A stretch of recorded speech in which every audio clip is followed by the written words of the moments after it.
Welcome to postseason Corn Belt League baseball at JJ Isaacson Field here in Omaha, Nebraska.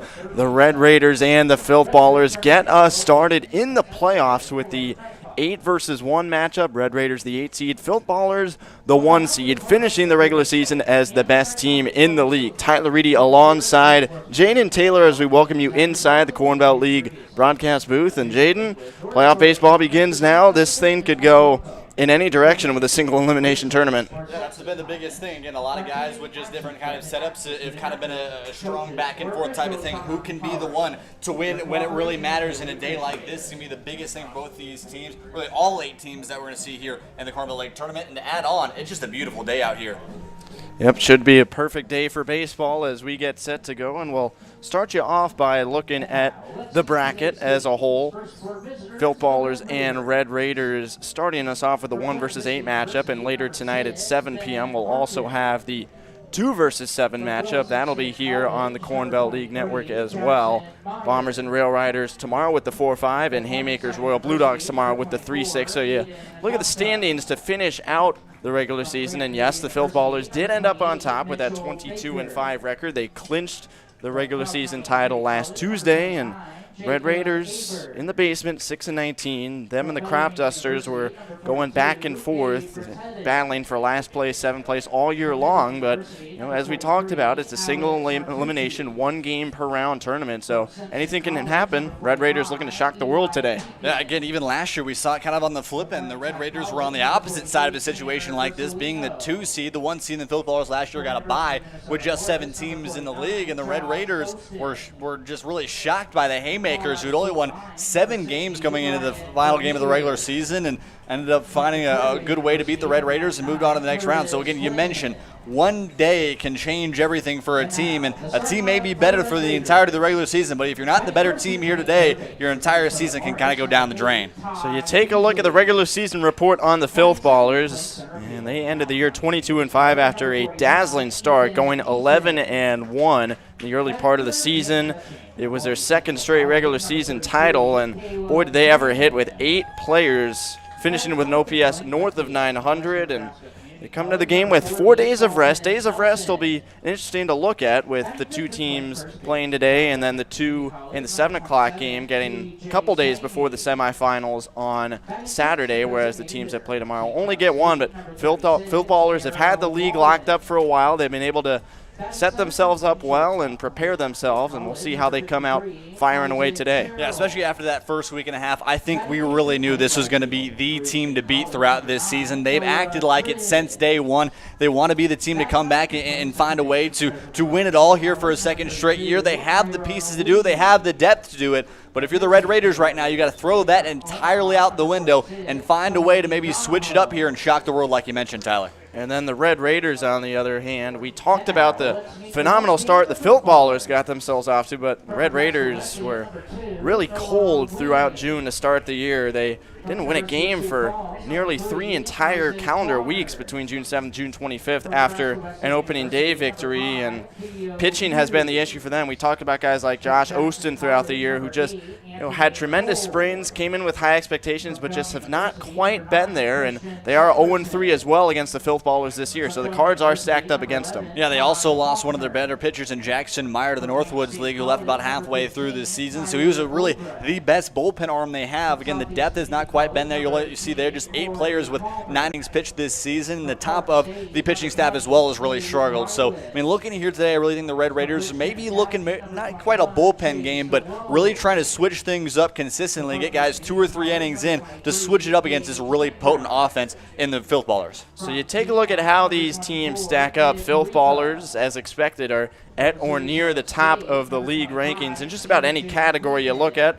and they are undefeated, as I mentioned, against the Red Raiders this year, whereas the Red Raiders are checking in near the bottom of the league. Their minus 48 run differential does place them 6th, so they have not been blown out in everything this year. They've played some close games, one of them against the Filth Ballers, an 8-7 loss about halfway through the year. But you look at the players to watch, and the margin for error with this Red Raider team is just so thin. Their performers are going to need to come through in a big way today. Yeah, and that was the deal the last time that we saw these two teams face up after a blowout win with really 3 pitchers that weren't really pitchers, to be honest with you, for the Red Raiders in the first game in a blowout. They come back in the second game, start off hot, but the biggest thing in that one, they gave up way too many opportunities to the Filth Ballers, who will take them easily. 6 different errors, a couple really misplaced pitches that were launched, and the guy who ended up winning it off in a game-winning single up the middle was Brendan Anderson. He's going to be our impact player today. He has been the guy all season long for them. So you take a peek at the numbers for Brendan Anderson, such a consistent offensive force for this Filth Ballers team. The batting average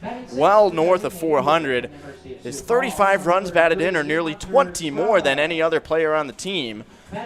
13 extra base hits, finally belted his first home run of the season in the regular season title clinching win over the Black Sox last Tuesday, and the OPS, as expected, a big number, up near 1,200, and the number below is one that both you and I, the hit or RBI in 22 of 24 games, both you and I, Jaden, have just marveled at that. It's unreal to think about just how consistently productive he's been. Yeah, the biggest thing for me, he's just been able to find the barrel all the time. It's been just incredible to see what he's been able to do this season. You're going to talk about those 35 RBIs. 14 of them have been with 2 outs. So he has not only been the best power hitter in the league, he has been the best clutch hitter in the league as well. We will pause for the Star Spangled Banner and return in a moment with first pitch on the Corn Belt League Network.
Postseason baseball on the Corn Belt League Network. You look at the Red Raiders getting set to go. The 8 seed matching up with the number 1 seeded Filth Ballers. As you take a look at our impact player, resuming our pregame here on the Corn Belt League Network, Ethan Neeson for the Red Raiders is the man to watch today. I talked about how the performers will need to perform today, and Neeson is certainly a threat to do so. An OPS north of 1,000 and solid walk-to-strike ratio, 10-12, so a very disciplined hitter. He scored 12 runs as well, so he'll find ways to not only set the table but bring guys home as well. Yeah, going up against Neeson myself these past 2 years in high school ball, I despise going up against him. This is the biggest reason why he is such a damaging hitter is how well he can place the barrel, how well he can move his hands through the zone. It's such a different thing, and it's really a D1 type ability that Neeson has. And then the man who they'll be facing today on the mound for the Filth Ballers, it is Justin Drury. Comes in with 37 innings pitched, an ERA just above 2. And a walks and hits per innings pitched just over 1. And he gets the ball to begin the postseason here in the Corn Belt League. Tyler Reidy and Jaden Taylor here with you as the Filth Ballers, the regular season champions, go head-to-head with the 8-seeded Red Raiders. And the first pitch is on the barrel and lined into right field. And that is Ty Beasley knocking a single to the opposite field on the first pitch. Yeah, Drury attacked and started attacking with the fastball, exactly what a lot of guys will do, but Beasley was waiting on it. Really good job to put it the other way. A little late on it, but be able to find a barrel the other way. Again, Beasley has been a guy we talked about earlier in the season, was the hitter of the week back in week 5, but kind of has struggled a little bit since then. His average has dropped down to 246 after once being up near 290, so it's fallen off a little bit, but still is one of the best hitters on this Red Raiders team. Beasley extends his team lead, hit number 17. As Neeson steps in, takes ball 1. Beasley is the stolen base leader as well, and now he's taken off. Swing and a miss from Neeson, and the throw is into center field. Beasley goes sliding in, and he will hold at second base with his 15th stolen bag of the year. Yeah, he's going to take a deep breath after that one. That was probably maybe an inch and a half over his head. A little bit of a scary situation there, but kind of an odd throw from Derek Sr. He set himself up well, but I think he opened up too much coming over the top, kind of rushed the throw a little bit. And now a runner in scoring position here early for the Red Raiders. 1-1 is the count on Neeson, the center fielder. Wind is blowing in from left field and out toward the right field corner. Temperatures in the mid-80s today as that is on the outside corner. A ball and 2 strikes. You look at Justin Drury's last outing. It was a start in the title-clinching game against the Black Sox on July 19th. He went 5 innings, allowing 2 earned runs. Gave up 4 hits. Didn't have any strikeouts, but was efficient, only needing 66 pitches to get through those 5. And that's been the biggest thing for Drury this season, his ability to be efficient. He's averaging just under 14 pitches per inning. And again, for usually really solid inning, a quality inning is about 12 to 13 pitches, that kind of range. And for him to consistently stay at that 13, 14 pitch mark per inning for Drury, that's why he's been so dangerous this season, how well he can get out of innings. Fly to shallow center field. Nolan Christensen comes on and makes a catch. He's been one of the best defensive outfielders in the Corn Belt League this year, and he puts away the first out on Ethan Neeson. Yeah, again, we talk about all the different pieces that are there here for the Filth Ballers this season. We saw some incredible plays by the Bombers, including a SportsCenter top 10 play by their outfield. I think outside of that Bombers group, this right here, this Filth Ballers team is probably the second best defensive outfield in the league. So now it's Caleb Schramm, the catcher. Beasley still at second base after he singled and stole the bag. And going back to that Tuesday outing from Justin Drury, it was a second consecutive start for him where he threw an average of under 3 pitches to each hitter. Going back to that efficiency and effectiveness as he fires low ball 1 to the catcher Schramm. Again, a big thing for him as well is how well his arsenal can move, right? He's got the fastball, it's going to be, topping about mid-80s. He'll also have a slider, his put away is the curve, and sometimes we'll use a changeup, which will kind of drive down like a 2-seam. High fly ball left field. It is foul. And down on the grass to even the count at 1-1. Yeah, Schramm showed off the pop right there. Does have 2 home runs this season, so when he's able to find the barrel, it goes a long way. That's kind of just been the exception sometimes when he's been able to find the barrel. a team leading 20 strikeouts this season. So again, he's kind of a definition power hitter to the middle of the order. He needs to maybe find a way and get on early here for the Red Raiders. 1-1 the count. Drury a couple looks back to second, and now the pitch, an off speed that finds his own, a 1-2. Schramm enters on a 7-game hit streak that wrapped up the regular season, and within that streak was his second home run of the year last Tuesday against the Rail Riders.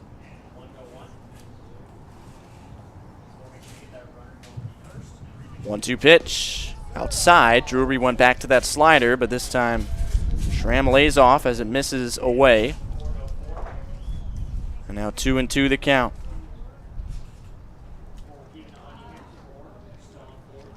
Schramm 1 for 4 with a couple walks against the Filth Ballers in the regular season. And he swings and misses. Drury comes back with a fastball. And it is strike 3. So Drury picks up his first K, and now with 2 outs and Beasley still at second, here's the left fielder, Dalton Nelson. Nelson out of Western Nebraska Community College, and he's the team leader with 7 2-out runs batted in. And the Red Raiders would love to have him pick up Neeson and Schramm after they flew out and struck out. Again, really big piece right here. Kind of a momentum-setting at-bat, I really believe, for Justin Drury right now. Again, you're not always going to be flawless. Started off with that single from Ty Beasley. Kind of left the fastball a little bit too much over the zone, but him being able to adjust, figure his way through the heart of the order, and figure a way out of this inning would kind of really set the tone for a team like this and a really solid pitcher in Drury. 0-1 the count. Drury definitely starting to gain some confidence as he goes deeper into this first inning. Throwing more strikes as he looks Beasley back to second. For Nelson, he is 2 for 7 with a home run against the Filth Ballers this year. That was a home run in the first meeting back on June 13th when the Red Raiders fell 10-3. And that was the game that counted for 2 wins for the Filth Ballers and 2 losses for the Red Raiders in lieu of a doubleheader as Nelson chases the high heat 0-2. That was a 9-inning game out at Iowa Western. Originally slated, again, like you mentioned, for 2 games, but with heat indexes up near 107, they decided better just do a 9-inning game and set themselves up for that. Drury ahead 0-2. Looking to put away Dalton Nelson and work a scoreless first. And he does. Back-to-back strikeouts as Nelson swings and misses. And the Filth Ballers offense will come to bat when we return to the bottom of the first. Red Raiders held scoreless here on the Corn Belt League Network.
Filth Ballers ready to hit here in the bottom of the first inning. The top seed in the Corn Belt League taking on the 8-seeded Red Raiders here on the Corn Belt League Network. Tyler Reidy and Jaden Taylor here with you, and we saw Justin Drury work a scoreless first inning. He allowed a leadoff single, but then struck out back-to-back Red Raiders to end the inning, and now we'll see Tony Donahoe making his first start of the summer here for this Red Raider pitching staff. Yeah, talking to really this entire group for the Red Raiders, the biggest reason they have Donahoe in here is how well he did up against the Filth Ballers the first time these two teams matched up, or excuse me, the last time these two teams matched up. 3 innings pitched, 4 hits, 3 earned runs is a little bit of a misleading stat there, as Josh Ostin really struggled in the 7th inning, but 4 strikeouts and a walk, and I think they both felt that him as well as Tanner Versalino would kind of be the 2 best guys to go up against his Filth Ballers offense.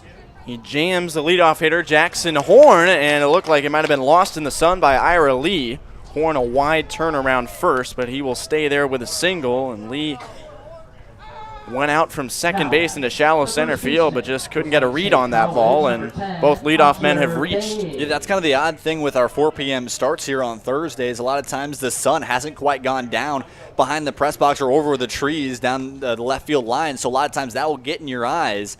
A really tough play right there by Ira Lee, but again, those small things can add up, and we'll see if the Filth Ballers can try to make them pay. First pitch outside to Hunter Babe, first baseman up in the 2 spot. You look at Tony Donahoe's numbers on the season. He's pitched 11 1/3 innings, all out of the bullpen, giving up 15 hits, 9 walks. He struck out 10, but the ERA is up there at 6.18. As Horn takes off from first and steals second, so both teams have started their first innings in the exact same way with a single and a stolen bag, and now we'll see if Babe can get him home.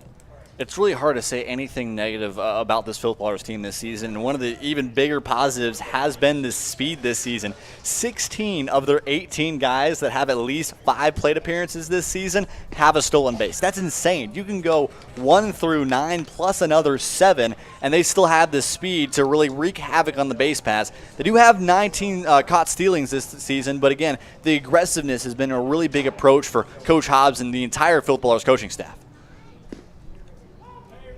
3-1 the count now on Babe. Jackson Horn with his team leading 16th stolen base. So the guys who you would expect to run have been running in this first inning. Beasley for the Red Raiders, Horn for the Filth Ballers, as Babe slaps that one foul, and Donahoe has worked it back to a full count. Donahoe last pitched on Saturday against the Crop Dusters. His last 2 outings came against the Crop Dusters, and on Saturday he threw 1 inning, walking 3, but did not allow an earned run, so he was certainly on the tightrope, and he gets a swinging strikeout on a pitch over the outside, and Babe is down for out number 1.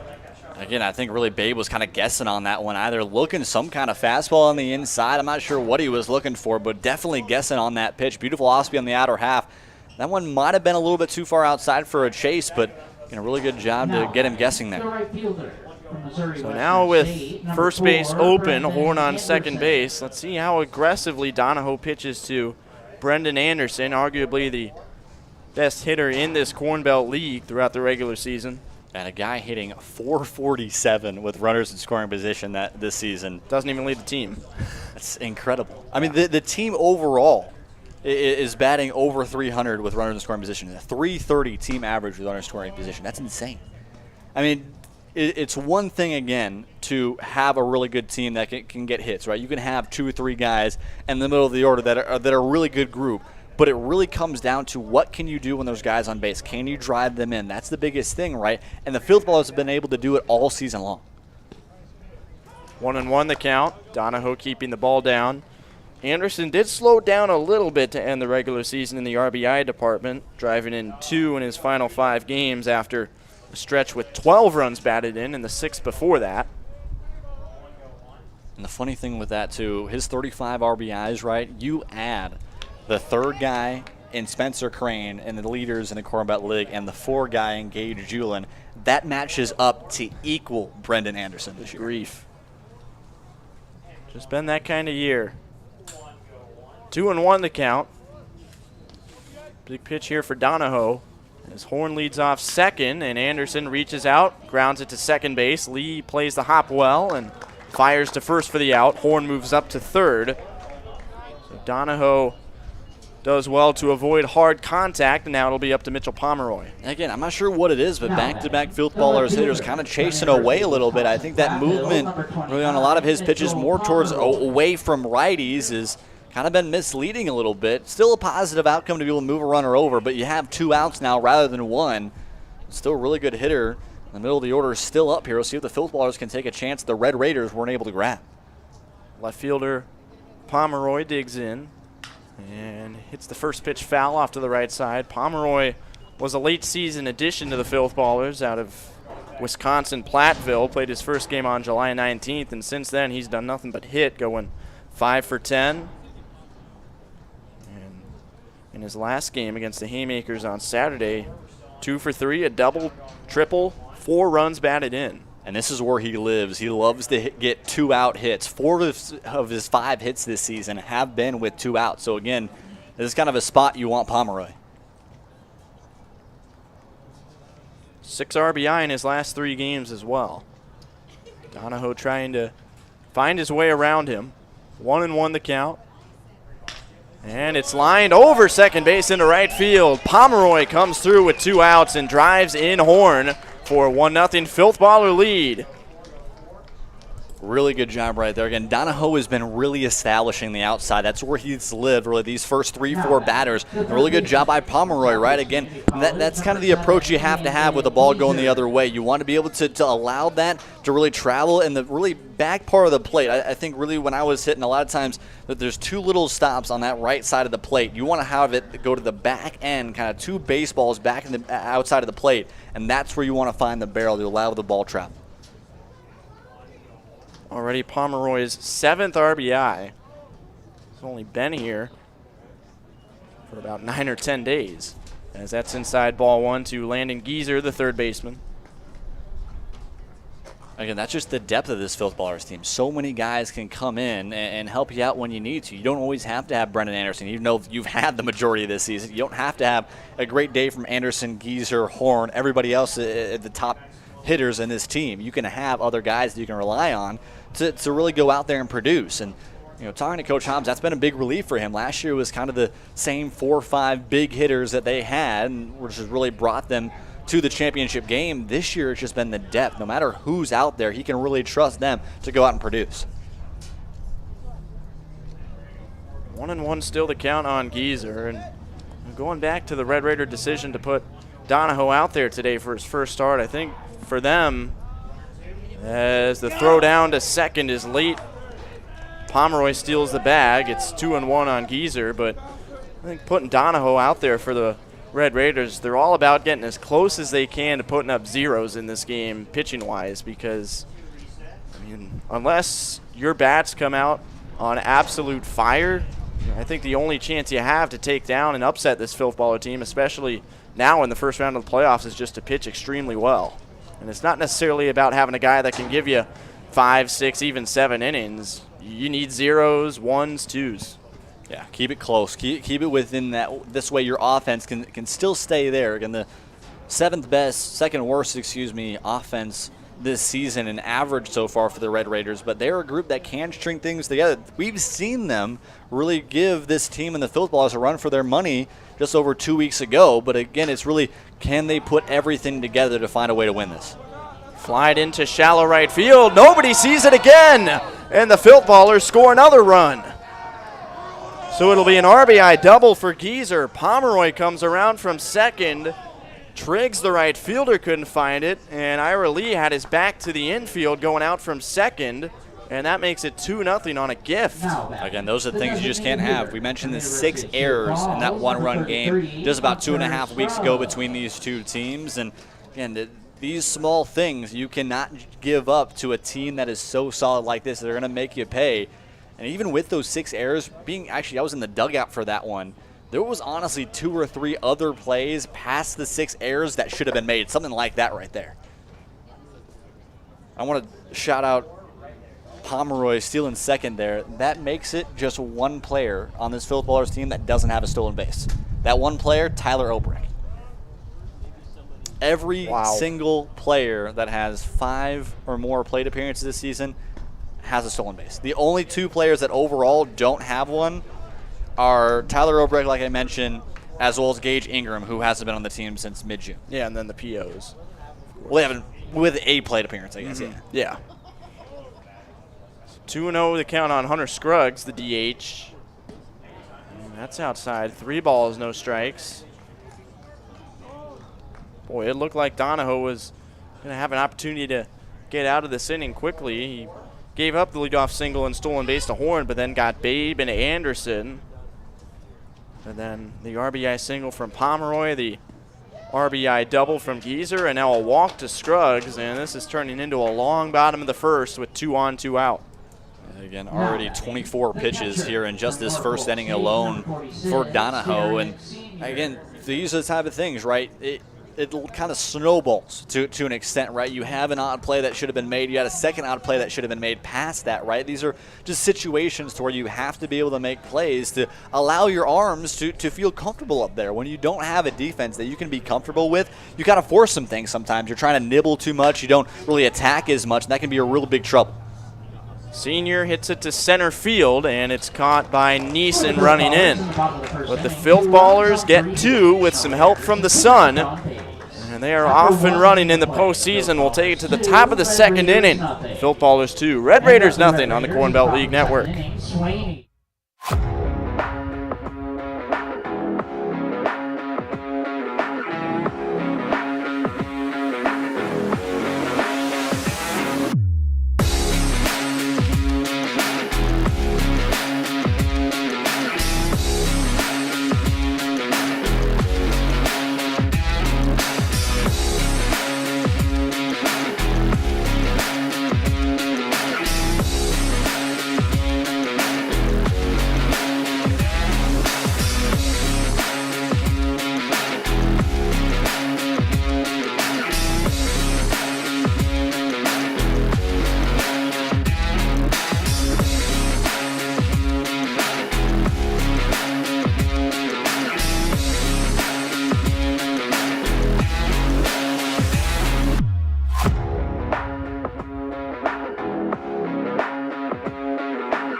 2-0 Filth Ballers in the 1 versus 8 quarterfinal matchup here on the Corn Belt League Network.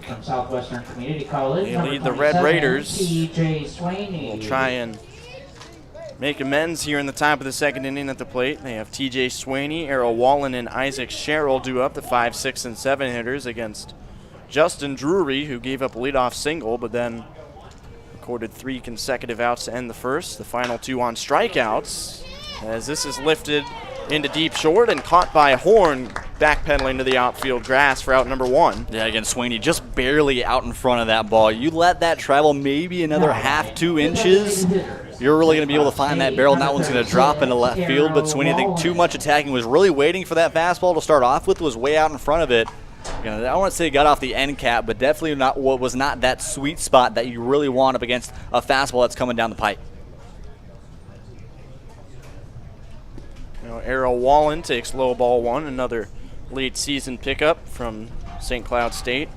Played his first game on July 7th and is hitting .267. He was another guy like Pomeroy. Those first couple of days that they had Errol Wallen, he was just one of the biggest producers in the middle of the order. That's why he's staying in this spot. To right field, and Anderson makes the catch despite the sun. A very quick 2 outs on just 3 pitches for Justin Drury here in the second. Again, you mentioned that efficiency, right? He averages just under 17 at-bats a game to where he's able to either get guys out or guys get on with just 3 or less pitches. So, again, the efficiency is so big, he makes guys attack. And that's why he's just been so efficient this season. Only one time this year he has gone over 90 pitches. and that was just in 5 innings up against the Rail Riders. But outside of that, in his 6 appearances where he's gone 5 or more innings, he's gone under 70 pitches 4 of those times. So again, the efficiency has been so big, and he's not even the only guy that's mainly been contact first. We've seen Drury, Palmer's that way a lot of times. Fleeman isn't as much, but he's able to do it as well. So again, so many guys that just allow your defense to make plays, and that's what the Filth Ballers are doing right now. 1-1 the count on Sherrill. He taps it foul 1-2, and that keeps all the defenders on their toes as well. You're not having to stand through long at-bats and long innings. You get the ball coming at you pretty quickly. Again, yep, go ahead. Now 1-2 the count. Slapped foul. Still 1-2 the count on Sherrill. Yeah, again, my bad. I didn't want to talk 1-2 with 2 outs. That's kind of a commentator's drink to start off with. But, yeah, again, that's the biggest thing for just so many of these different guys. You have 7 different guys with an ERA below 4 on this pitching staff, and just so many guys to go to get big outs. Sherrill does well to lay off the slider. 2-2 the count. Drury got plenty of run support in his first start against the Red Raiders back on June 13th. That was in the 9-inning game, the 10-3 win for the Filth Ballers. And Drury went 7 innings in that one, allowing 3 earned runs, but had plenty of wiggle room, striking out 7. Again, he goes to the slider, but Sherrill takes again, and the count's full. Yeah, I think he kind of yanked that one a little bit too much. He was really trying to get a good, consistent spin on it. After the first one was, I don't want to say a little loopy, just a tiny bit loopy on that outer end. You can see maybe go back to a fastball, try to get him to go. That one lifted foul. He did go to the fastball, and that was the pitch that struck out Schramm and Nelson to end the first. He put it out over the plate, challenged them, and they just couldn't catch up to it. Still 3-2 on Sherrill. Noah Triggs, the right fielder, on deck. As the 3-2 is lifted in play for a moment, but now drifting over the fence, well out of the reach of Hunter Babe in foul territory. Really good at bat right here from Sherrill. Again, you're against the guy who's been so efficient this season, who's really gotten guys to either get on or get out in the first couple of pitches. Sherrill's doing a really good job of maybe trying to work Drury a little bit more into the count, try to see everything that he's got. He's already seen the fastball, he's seen the slider, and he's seen the curveball. So if he goes to change, goes back to a fastball. And he misses high for ball 4, so Sherrill wins the battle with 2 outs. And now he'll extend the inning to Noah Triggs, the right fielder. Beautiful at bat right there. Those are the kind of ABs that you need up against Drury, right? Not only does that set you up well for a walk to allow the rest of your order maybe to bring you in, keep something going here in this second inning, but it gets you more set up for your second at bat, right? You've seen everything that he's been able to throw at you, so maybe feel a little bit more comfortable to see what he's going to throw in certain situations. That one gets away from Senior and goes to the backstop. Sherrill takes second base, moving into scoring position. So now Triggs can cut the deficit in half with a single. A big spot here for Triggs. Again, you're down 2. Your defense didn't quite help out your pitching as much in that first inning. Again, find a way to answer back. Make this uncomfortable. Again, you don't have to blow it open and find a way to score 5-6 runs. Keep this one close, and you find a little bit more momentum and just find a little more pressure on these Filth Ballers. 1-0 pitch from Drury is in for a strike. Triggs was part of the defensive mishaps in the first inning for the Red Raiders. He lost the ball in the sun in right field on Landon Geezer's RBI double. That plated the second run as Drury fakes a throw back to second. Yeah, Triggs is a really good guy that you want in a situation like this, hitting .391 with runner in scoring position. That's 4th on the team this year. We're going to see if maybe he can poke something the other way, a really big 3-4 hole right now. That's just off the plate, 2-1. Triggs went 0 for 3. Did drive in a run on Monday against the Royal Blue Dogs to end the regular season, and that snapped a 10-game on-base streak, so he's been effective at the plate recently. Sherrill leads off second, 2-1 from Drury. He is in there at the bottom of the zone, 2-2. I really like the way Drury's still been comfortable attacking, right? He's gotten pieced up on that Beasley single and a couple of the pieces here, but he still really felt confident in that outside fastball. That's where he's been living really all day. 2-2 pitch is in there on the inside for strike 3. Drury goes off speed and picks up the backward K on Triggs. And he preserves the 2-0 Filth Ballers lead. We go to the bottom of the second inning on the Corn Belt League Network.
Bottom of the second inning, Filth Ballers 2, Red Raiders nothing, and the first of our 4 quarterfinal matchups in round 1 of the Corn Belt League Postseason.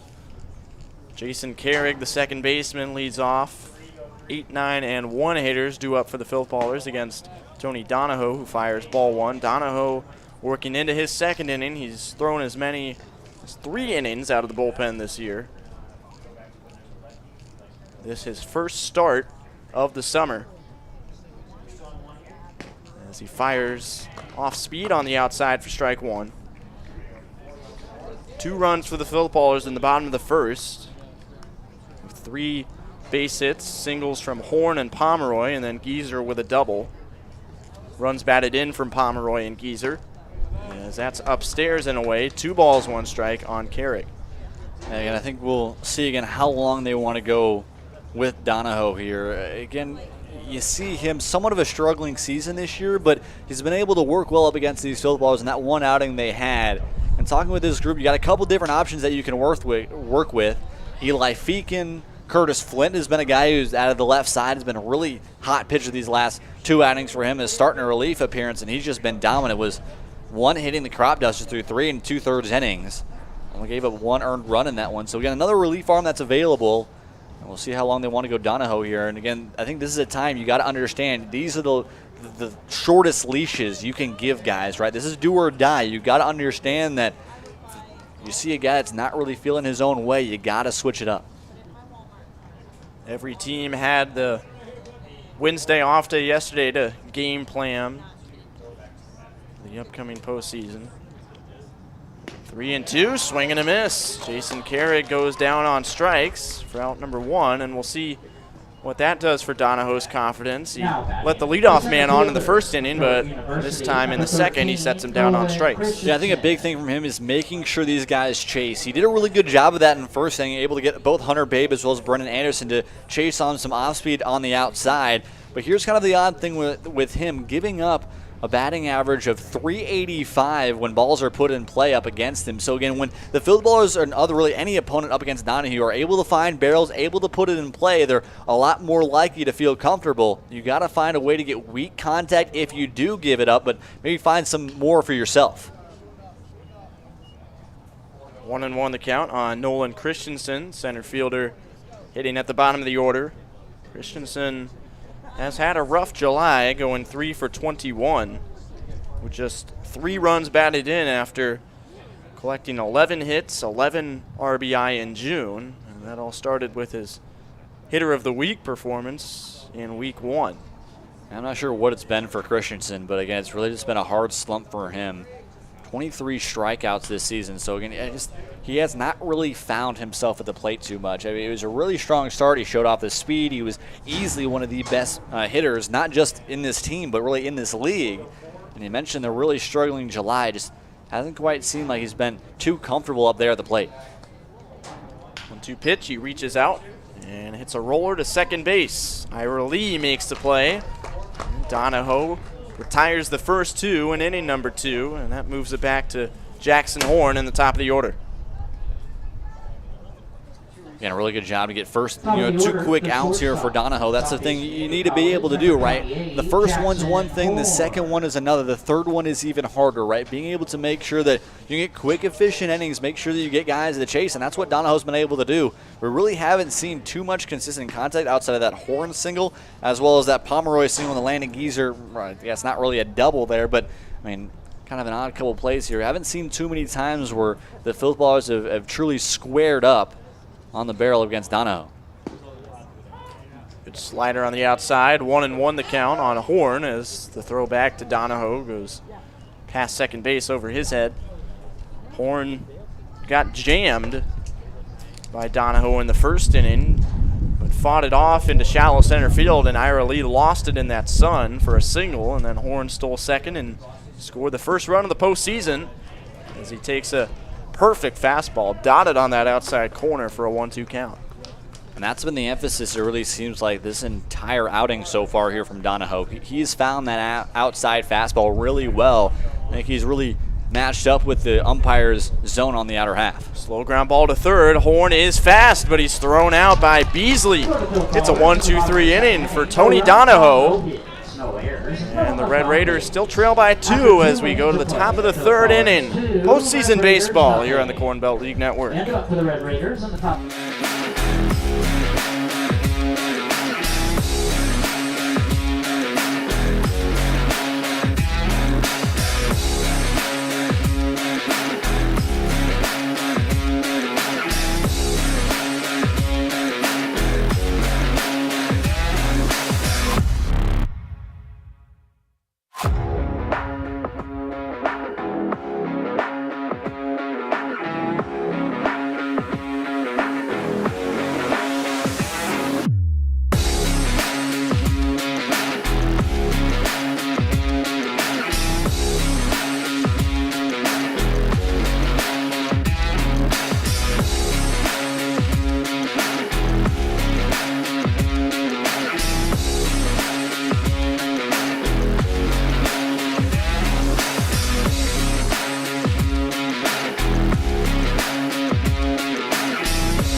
Top of the third inning. Top-seeded Filth Ballers lead number 8 Red Raiders 2-0 here in our quarterfinal matchup on a beautiful Thursday late afternoon. JJ Isaacson Field, Tyler Reidy and Jaden Taylor here with you alongside our whole crew: Maddox Allen, Arnoff Pokrell, Mike Knockenhauer Jr., Taylor Lewis, and Lewis Taylor. Got a full house here for the postseason as that is hit in the right center field off the bat of Ira Lee, and the catch is made by Brendan Anderson. Yeah, I think Anderson, talking to Christensen out there in center, laughing a little bit at that one. He kind of overran that ball, realized it was carrying a little bit more than he thought. But a good job just to be able to make an athletic play. Definitely not the cleanest play, but still an out nonetheless. Anderson in right field has the toughest job as far as battling the sun is concerned. He's looking straight into it as he's facing due west over there in right. As there's ball 1 to Ty Beasley. He singled and stole second, but was left there in the top of the first inning. As Neeson, Schramm, and Nelson all could not advance him. Justin Drury with 3 strikeouts in his first 2 1/3 innings pitched.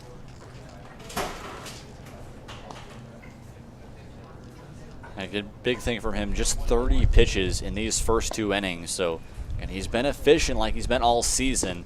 And that curveball right there has just gotten better as the game has gone on. Sometimes it's felt a little bit loopier, is kind of dropped out of the hand not as much, but you saw that curveball right there just dying about 15 feet in front of the plate. Working quickly, but it's lined into center field by Beasley, his second base hit. I think here's my mentality if I go up against Ty Beasley right now, or again the rest of this game. Don't throw him a fastball. Don't give him a fastball. Don't give him anything over the heart of the plate that's coming right for his barrel, because back-to-back plate appearances for Ty Beasley to where he's found a fastball over the plate. He's waited for it.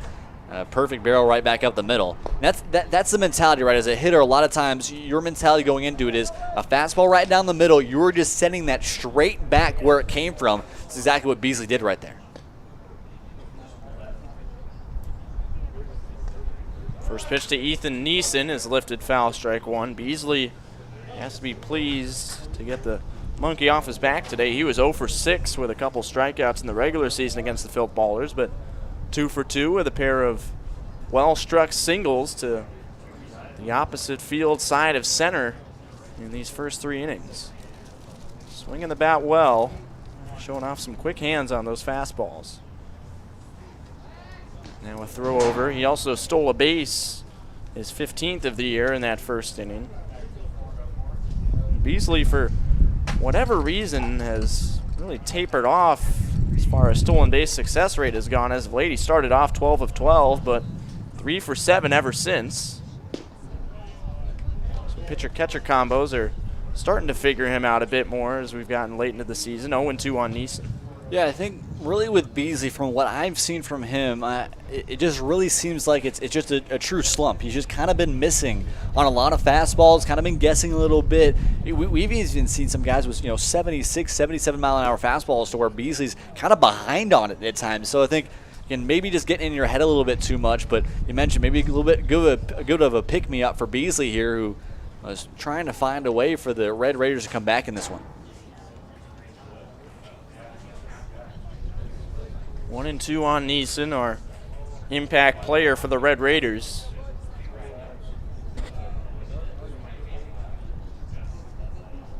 Looking to string together some hits off of Drury. 1-2 pitch, slider away. Despite striking out 3 times in these first few innings, the Red Raiders have had a lot of good takes on that slider off the plate. Drury has made it a competitive pitch, but has not kept it over the plate, but got to tip your cap to this Red Raider offense. See where he goes on 2-2. Back to the fastball, and it's fouled straight back. And again, we saw it with Isaac Sherrill, Caleb Schramm, and now Ethan Neeson. Some really good long at-bats up against Justin Drury. Again, you're really going to only expect maybe 2-3 chances to put some runs on the board, but and if you can find a way to work more towards his arsenal, see everything he has, one, that can either get him out of the game earlier, can see what the bullpen can give you, and 2, it gives you more opportunities to know what's coming next. Sliced foul again, back toward the Red Raider dugout. Still 2-2 on Neeson. Ended the regular season with multiple hits in 4 consecutive starts.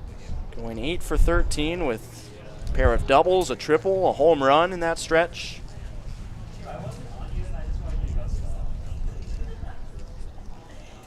Another 2-2 pitch coming from Drury. Gets out in front of it on a fastball up and in. Popped up to the right side and caught at first base by Hunter Babe for the second out. That's the kind of weak contact you need if you're Drury, right? We saw that in the first inning, right? After that single from Beasley, how do you work your way out of it? A lot of weak contact with the fly to center, then back-to-back strikeouts after that. Again, when you're trying to get the second, third time through the order, right, you want to be able to find a way to, you might not always have your stuff, but if you do, make sure that they're not able to barrel you up. So now it's Caleb Schramm. He was Drury's first strikeout victim, going down swinging for the second out in the first inning. And he takes a fastball off the plate, ball 1. Beasley at first base. 2 away in the inning. Filth Ballers lead it 2-0. 1-0 pitch to Caleb Schramm, late on the heater. 1 ball, 1 strike.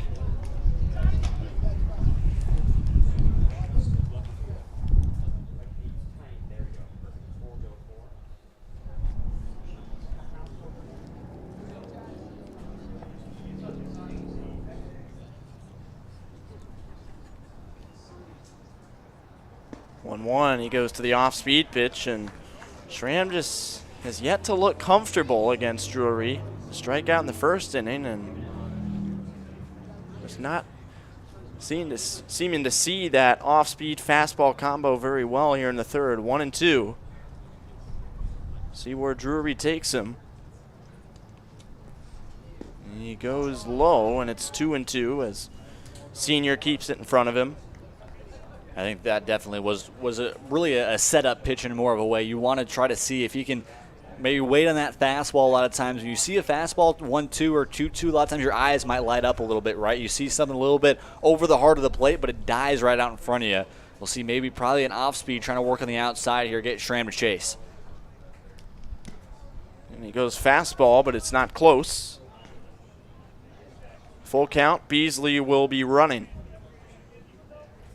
Dalton Nelson, the left fielder, on deck. He also struck out in the first.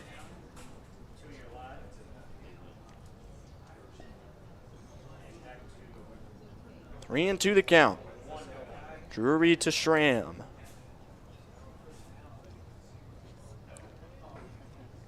There goes Beasley, and it's cut on and missed. He goes to the slider, down and out of the strike zone. Senior applies the tag, and it's strikeout number 4 for Drury to get him through 3 shutout innings to start the postseason. 2-0 Filth Ballers over the Red Raiders here on the Corn Belt League Network.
Back at JJ Isaacson Field, quarterfinals of the Corn Belt League postseason with the top-seeded Filth Ballers leading the 8-seed Red Raiders 2-0. As that's outside ball 1. Got to turn the music off here as Hunter Babe steps in against Tony Donahoe in the bottom of the 3rd inning. Filth Ballers struck for 2 runs in the first, but went down in order in the second. 1-1 the count. Donahoe has thrown 40 pitches through the first 2.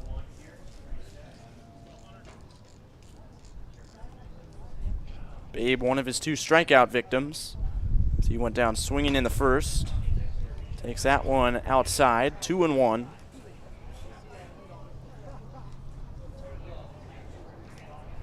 Pomeroy and Geezer with the runs batted in for the Filth Ballers as Babe lifts this one high in the air center field. Neeson trots in and makes the catch.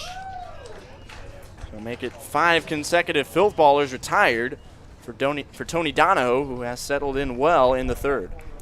Yeah, I really like the way he's been able to adjust here. Again, just finding ways to get weak contact, and that's what the Filth Ballers have kind of just been giving Donahoe. He's really been establishing outside the entire time, and I think now as Brendan Anderson kind of understands that after kind of poking a chase ball the other way last time, I think this is a time for Anderson to adjust and make sure he finds anything on that outer half to, again, allow that ball to travel, find a barrel the other way. You find some momentum back in your side as the Red Raiders keeping it calm, keeping it interesting. Pulls that one foul. He sure did hit it well. That's over the fence out there. And onto the sidewalk, 1-1. Starting to see Aiden Agosta from Morningside University stretching in that Red Raider bullpen. As the 1-1 from Donahoe is fouled back in his direction. 1 ball, 2 strikes on Anderson. And we saw Mason Weber at least playing catch out in the Filth Ballers bullpen this past inning. So again, in a game like this where it's do or die, you got to see really how comfortable you can feel with how long with your different guys. And there's another base hit for Brendan Anderson. He's on with 1 away in the third, roping a single between third and short and on into left field, and that'll bring up Mitchell Pomeroy. And make it number 23 of 25 games this season where he's either had a hit or an RBI. This is just a kind of season that you don't see in any kind of league. This is just pure dominance that we've seen from Brendan Anderson day in and day out. He comes out here and finds barrels. And, you know, we didn't get a chance to see him last year, but a lot of my thought process is how good could last year's team have been with Anderson another piece in the middle of that order? I mean, you talk about so many of the guys that were a part of that team that just dominated. It was easily the most feared middle of the order in the entire league. I think it's the same way this year. But if you added on a guy like Anderson, the production that he's had, what a team that could have been. That is sliced. Foul over first base by Pomeroy, seeking his second hit. Anderson extends his 5-game hit streak now with that single to left field. Pomeroy, left fielder, now behind 0-2. He singled to drive in a run and stole a base. Scored a run as well in that first inning. 0-2 pitch, fouled back. Staying back on Donahoe, trying to take him to right field. Again, I mentioned that's got to be the approach here for these Filth Ballers. Donahoe has been establishing outside, outside, outside. We haven't seen him go to the inside too much. The 2 times that we have seen him go to the inside these past couple innings was that single for Mitchell, or excuse me, that single in the start of the game against Jackson Horn, and then right there up against Brendan Anderson. I like the way his mentality's been going so far. Again, when you establish outside, you make sure that guys aren't quite as comfortable, right? When you attack inside, sometimes you can get beat a little bit and find barrels. That is hit well. Deep right center field. Triggs does not have a chance as it was over his glove and in the sun. Anderson rounding third on his way home. And the throw comes into third where Pomeroy is safe with an RBI triple. 3-0 Filth Ballers. The middle of their order continues to rake. Pomeroy has driven in 2. This game, in so many ways, is a game of adjustments, right? We talk about it. How can you make a quick adjustment as fast as possible? How do you switch things up? You started off on earlier in the day. Pomeroy found a way to find an outer fastball, poke it the other way, just barely got into right field there. He was expecting another fastball in the outer half. He waited on it, adjusted to it, and a beautiful piece back the other way into right center field. Strike 1 on Landon Geezer, who had a Sun-assisted RBI double in the first to score the second run. Aiden Agosta now starting to throw in that Red Raider pen. There's no swing. 1-1 the count. Donahoe getting close to his season high for pitch count this year. He's thrown as many as 59.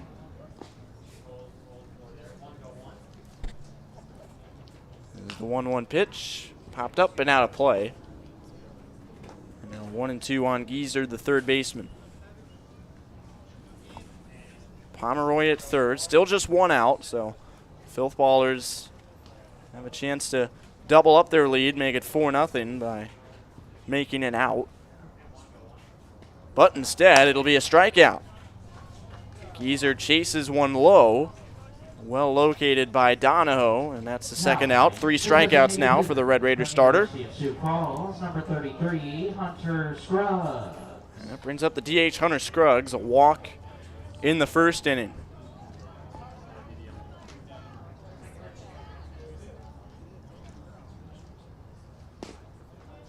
Takes a slider away, ball 1.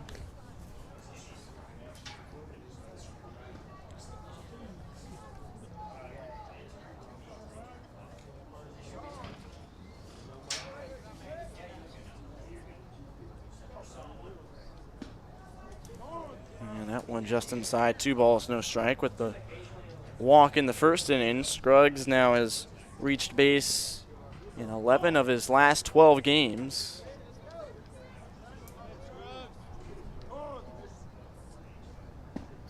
A big wave and a miss, got into a hitter's count and expected fastball, but Donahoe pulls the string on him, 2-1.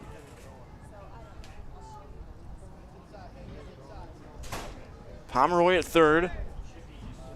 He tripled in Brendan Anderson with 1 out to make it 3-0. As that one is just low. 3-1 the count now on Scruggs.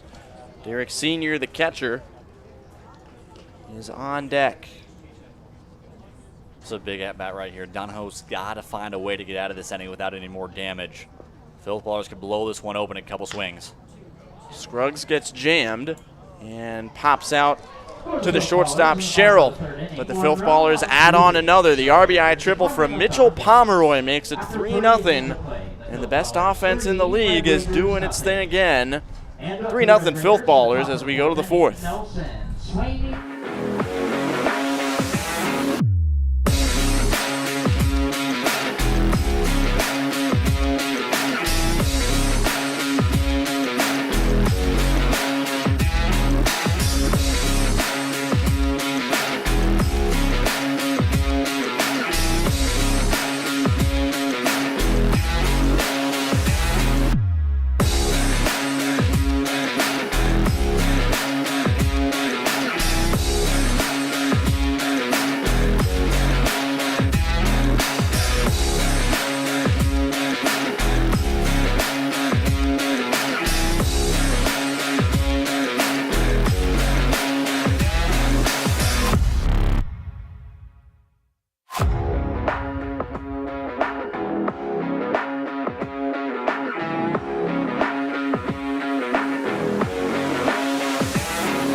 Move on to the top of the 4th inning on the Corn Belt League Network. Postseason baseball between the number 1 seed Filth Ballers and the number 8 seed Red Raiders. It's 3-0 Filth Ballers as Dalton Nelson, the left fielder, leads off. 4, 5, and 6 hitters due up for the Red Raiders. Behind by 3. Winner of this matchup takes on the winner of the 4-5 game, the Bombers and the Rail Riders. And then later on tonight at 7 p.m. we have the 2-7 matchup between the Black Sox and the Crop Dusters, and then the 3-6 and the 4-5 tomorrow. Yeah, I really like that 4-5 matchup between the Bombers and the Rail Riders. You're most likely going to see, we'll either see, again, either Adam Eggert or Zane Layden for the Bombers, and then Garrett Vosica or Austin Shelton for the Rail Riders. So, again, either way, you're going to see a really good pitching battle back and forth between whichever 2 it is. But I think the offense is even more surprising. Those 2 teams, again, really the 2nd and 3rd best offensive teams this season. It could be a really fun battle. So Nelson gets on top of one and sneaks it under the glove of Geezer at third. He has a leadoff single, and now DJ Swaney, the first baseman, lined out softly to short in the second. Justin Drury with 3 shutout innings thus far as he fires one on the outside corner for strike one. Nelson has not attempted a steal this year, so Drury shouldn't have to worry about him too much over at first. However, he does throw over. Nelson back safely.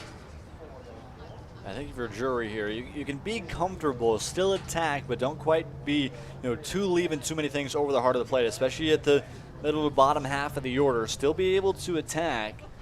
Make sure you're keeping comfortable, even with just a 3-run lead. It's not out of the question for the Red Raiders to come back in this.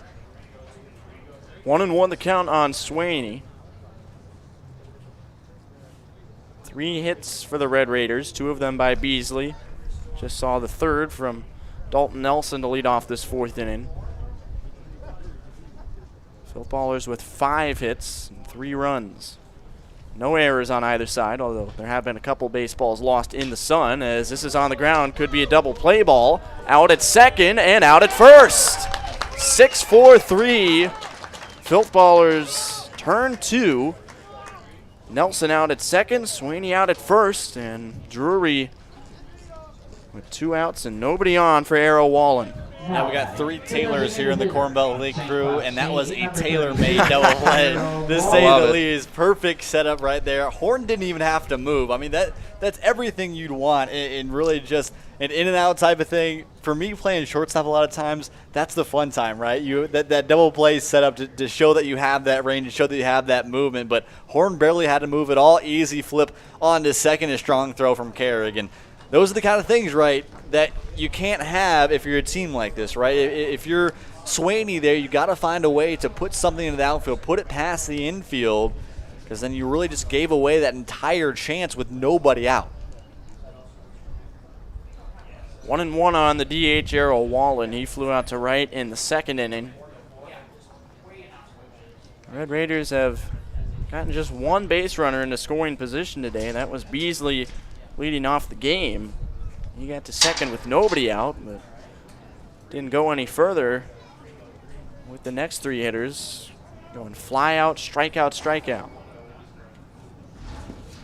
2-1 the count on Wallen.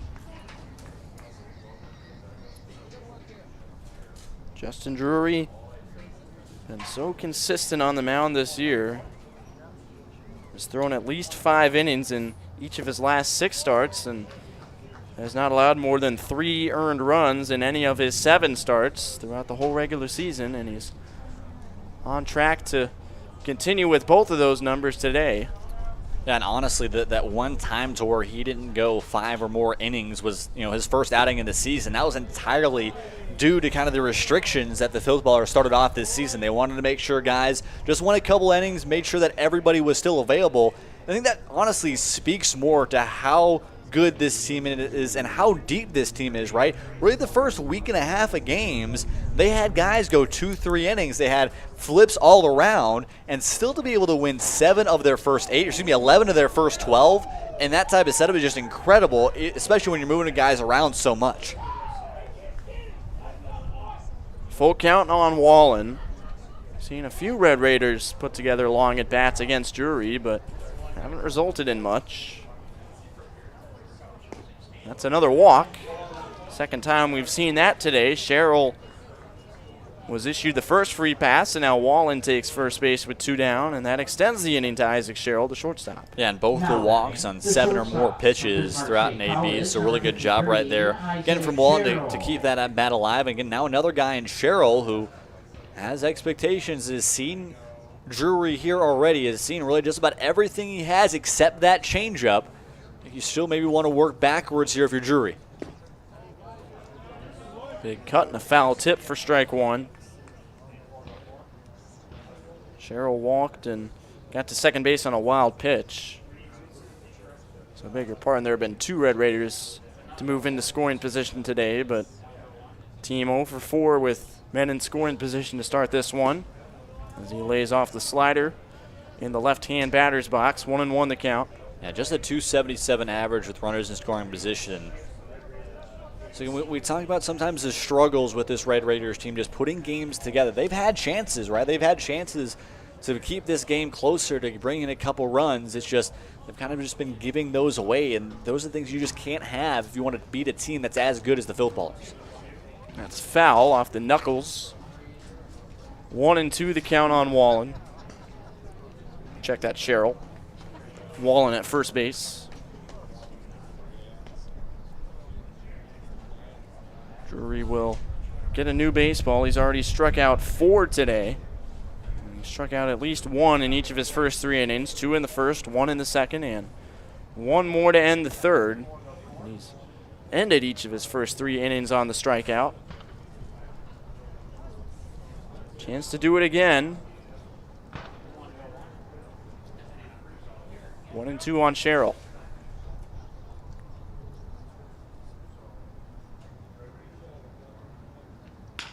It's hit hard, but right at the second baseman, Carrig, who flashes the leather and makes the catch. 4 scoreless innings for Justin Drury as we head to the bottom of the 4th inning. Still 3-0 Filth Ballers on the Corn Belt League Network.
Back here in the bottom of the 4th inning. Apologize, a bit of a technological freeze up here in the booth, but back here as it's now 3-2 on Derek Sr. Bottom of the Filth Baller order. Leading 3-0 in the Corn Belt League Postseason quarterfinals. 1 versus 8 matchup. As the 3-2 pitch is hit on the ground, 3 hops to first. Fielded cleanly by TJ Swaney, and he takes it to the bag for out number 1. Tony Donahoe working into his 4th inning. He has eclipsed his season high for pitch count this year, throwing over 65 pitches now on the afternoon. We've seen Aiden Agosta getting up in that Red Raider bullpen. He is still throwing. So the leash certainly isn't terribly long here for Donahoe as he fires ball 1 to Jason Carrig, but Red Raiders coach Jacob Wilson figuring with the bottom of the order due up. We'll let Donahoe keep rolling, and he fires a strike on the outside. 1-1. Carrig was one of his 3 strikeout victims. Went down swinging back in the second.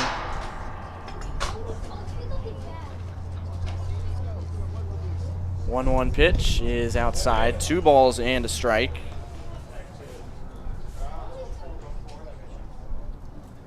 Donahoe has done a pretty good job, all things considered. The pitch count has certainly taken a toll, especially with that long first inning, but 3 runs in 3 innings against this Filth Ballers offense is no easy feat, but there's a base hit down the left field line.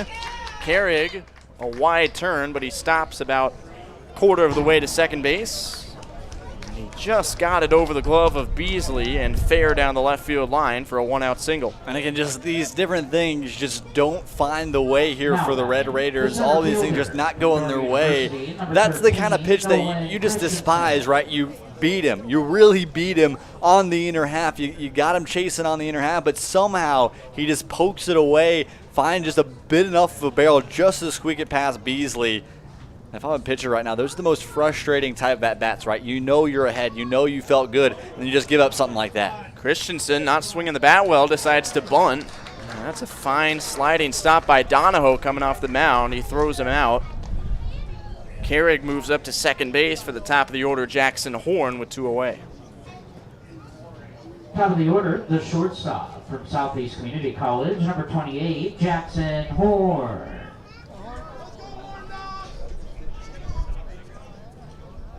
Jackson Horn, top of the order, 1 for 2 today with a single, stolen base, run scored, also a ground out. He bends out of the way of that one, up and in, ball 1. Yeah, Horn, another guy like I mentioned with Ethan Neeson for the Red Raiders, just a guy that just has a really good plate discipline. His batter's eye is incredible for him. Really finds a way to find barrels, and a lot of times doesn't always need a polo ball. He hits the ball really well all across the entire field. He can hit the oppo pretty well as well. So we'll see how he'll match up against Donahoe here, who's already down 2-0. This has kind of been a struggle here for Donahoe this season, just a 48% first pitch strike percentage. And that one in the dirt. Schramm couldn't find it, so he kept it within a couple feet of him, but it was right near his feet, and Schramm had no idea where it was. That gets Carrig up to third base, and the count's 3-0. Just a tough break for the Red Raiders catcher. That's an odd situation here with Horn as fast as he is. If you don't quite attack him and give him an easy walk, he essentially gave up a double as an easy stolen base there, and very unlikely to see if Horn gets on with a single. They would even test the arm with Schramm and a runner already at third. Fouled away, 3-2. Mason Weber goes back out to the Filth Ballers bullpen. Still seeing Aiden Augusta throwing for the Red Raiders. Donahoe trying to finish off 4 innings, allowing 3 runs. The Filth Ballers threatening again as that is dug out and hit in the air to left field, but Dalton Nelson makes the catch. And it is 4 innings for Tony Donahoe. He keeps his team behind by only 3. As we go to the 5th, Filth Ballers lead it 3-0 on the Corn Belt League Network. And up for the Red Raiders.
Top of the 5th inning, 3-0 Filth Ballers, and our 1 versus 8 quarterfinal here on the Corn Belt League Network. Tyler Reidy and Jaden Taylor with you at JJ Isaacson Field. A beautiful Tuesday evening for baseball.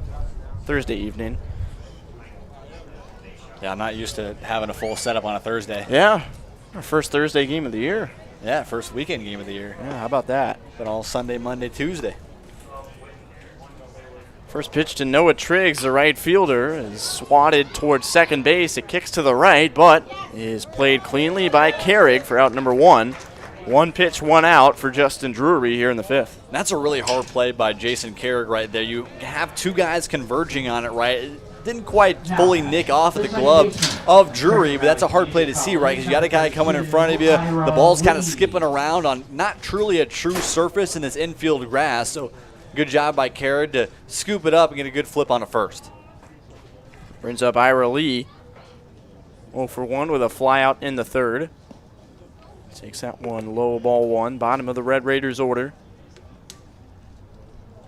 Just 3 hits off of Drury. Couple walks as well for the Red Raiders, but just haven't come up with the big hits just yet, and time is running out. Just 8 outs stand between them and elimination, as it's 2-0 count.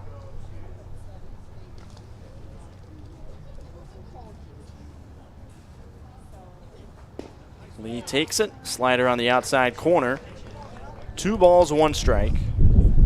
And we talk about the efficiency for Drury of how he's been able to get so many outs very quickly. Just 67 pitches through 5 1/3. That's that efficient type of start that you need from your starter in game 1.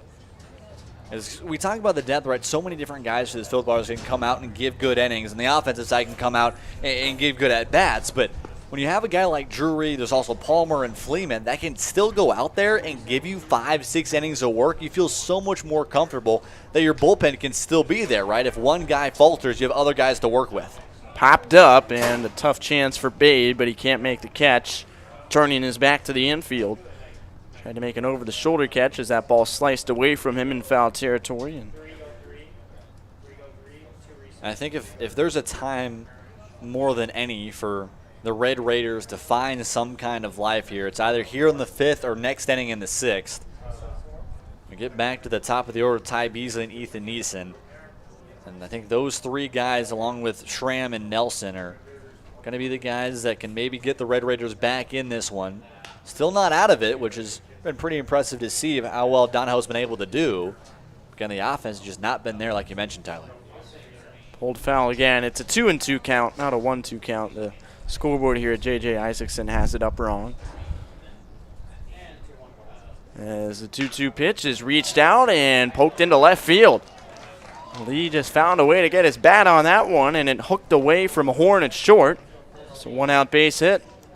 That's the kind of approach that you have to have if you're really any of these Red Raiders, specifically Ira Lee, right? You're down in the count. Find a way just to battle and choke up a little bit. Good job just to throw his hands out there, found the barrel, and just enough to squeak in between the 5-6 hole.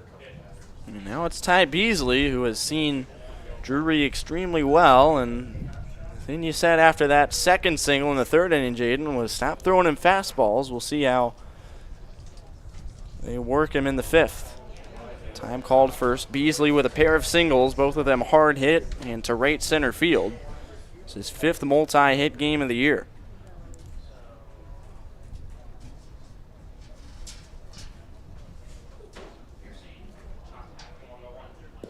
And he gets a first pitch slider, but it's down and out of the zone, ball one. Yeah, we talk about the approach with Lee, just to be able to battle and find a way to find a barrel, just kind of shorten up a little bit. The approach has got to be the same thing that you've seen this entire game from Beasley. Find a fastball, find that pitch, and drive it. He's done pretty well so far today. 2-0 the count. As the throw over to first is late. Lee has stolen just one base this year on one attempt. Beasley ahead, 2 balls, no strikes.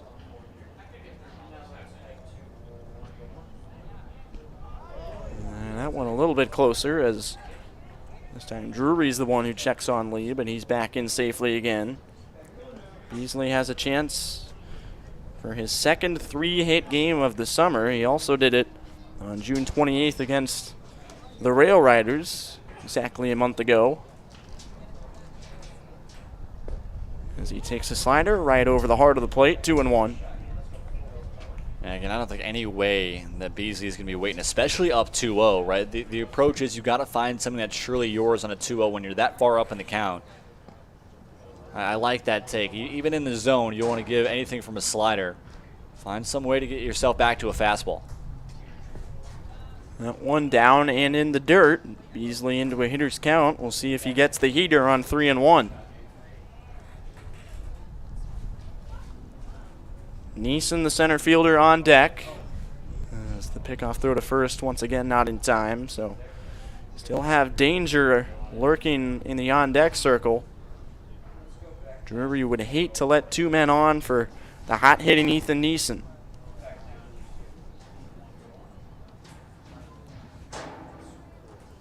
Here's the 3-1. Time called before the pitch. Yeah, Drury's just taking a bunch of time, making sure that Ira Lee goes nowhere over there at first base. And there's this kind of pressure that they're finally putting on Drury here doesn't quite seem as comfortable, especially as he was in that second and third inning up there on the mound. That is hit hard into right field. That is down and going to the right field corner. Lee around second on his way to third. They will hold him there, and Beasley, with an awkward stop at second base, hopefully he's all right, has his 3rd hit of the day with a double here in the 5th. Stop giving Ty Beasley fastballs. But it's 3-1. Stop giving Ty Beasley fastballs. Oh, boy. I mean, 3 fastballs that he's seen here today. I think, if I'm correct, in the at-bat in the 3rd inning, there was a fastball before it that missed. He has thrown 4 fastballs to Ty Beasley. 3 of them have been in the zone. All of them have been hard hit. I mean, talking about a day for a guy that, again, who's really struggled recently, has the ability to be a top-of-the-line hitter in this league, has just really struggled being able to find the barrel. I'm not sure what it is, what changed up for him, but his approach might have been different, but he has done a really good job so far. That's popped up. Babe doesn't see it, and it drops in foul territory. Neeson should have made a sure out there on the pop-up, but again, the sun and the wind and the conditions here today causing problems to the defense. Finally, the Filth Ballers get bit by Mother Nature. We've already seen it happen to the Red Raiders a couple times, but it's 1-1 now. I think you can take it definitely a little bit of a sigh of relief right there because it definitely wasn't fair, so could have been even more damage here. We'll see what Neeson can do. Takes one on the outside edge of the plate. 1-2 the count.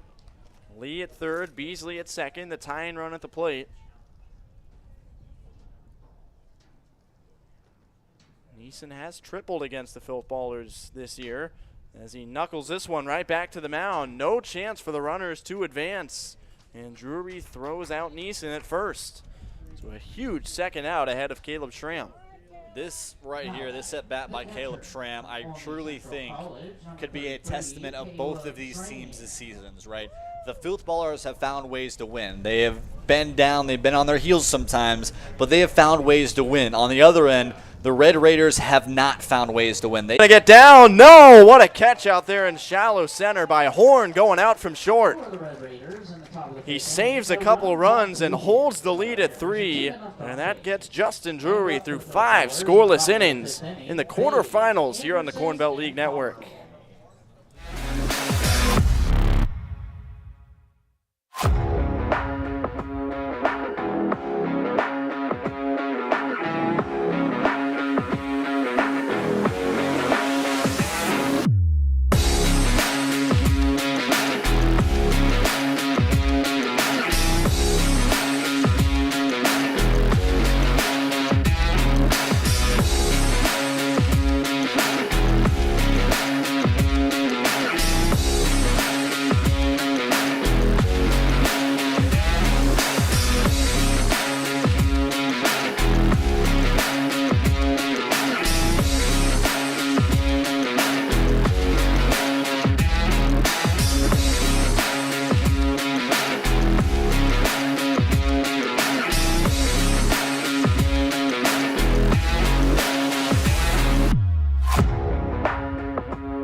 Bottom of the 5th inning, a beautiful Thursday evening at JJ Isaacson Field. A perfect day to start the postseason as the Filth Ballers lead the Red Raiders 3-0 in the 1-8 quarterfinal. Tyler Reidy and Jaden Taylor alongside our entire Corn Belt League broadcast crew as Tony Donahoe works into a 5th inning in his first start of the year. He's come out of the bullpen a handful of times. And he's going deep into this one as Hunter Bay pops it up toward third. And it's caught by Ty Beasley for out number 1. You talk about the beautiful day. I think that's actually being a little bit of a factor here today. A lot of times you talk about the dog days of summer, right? Those hot 90 to 100-degree days here in Omaha, Nebraska, which are pretty often, at least that we've seen here these past couple of weeks. But with the cool breeze, really 81 degrees essentially this entire day, just kind of been an impact for both these pitchers, right? I'm pretty sure you see these guys feel a little bit more comfortable. They're not as drained. They're not as gassed. So when you have these weather factors not be a factor, helps guys go a little bit longer of a way. 2-0 on Brendan Anderson. He's 1 for 2 with a single and a run scored. That was in the 3rd inning. Filth Ballers scored twice in the 1st and once more in the 3rd. Pomeroy, the hero today, with 2 runs batted in, including an RBI triple in the 3rd, as Anderson with a big swing and miss. 2-1 the count. To imagine the Filth Ballers could get even more dangerous hitting is insane to think about. You talked to Pomeroy after they clinched up the regular season title up against the Black Sox, and he's just been another factor in the middle of the order after dealing with some injuries that ended kind of the later half of his spring season, started the summer season. He's come back in a big way. 2-2 the count as Anderson hits a rocket through the right side and in for a base hit. Anderson with a pair of singles, and that brings up Pomeroy with 1 on, 1 out.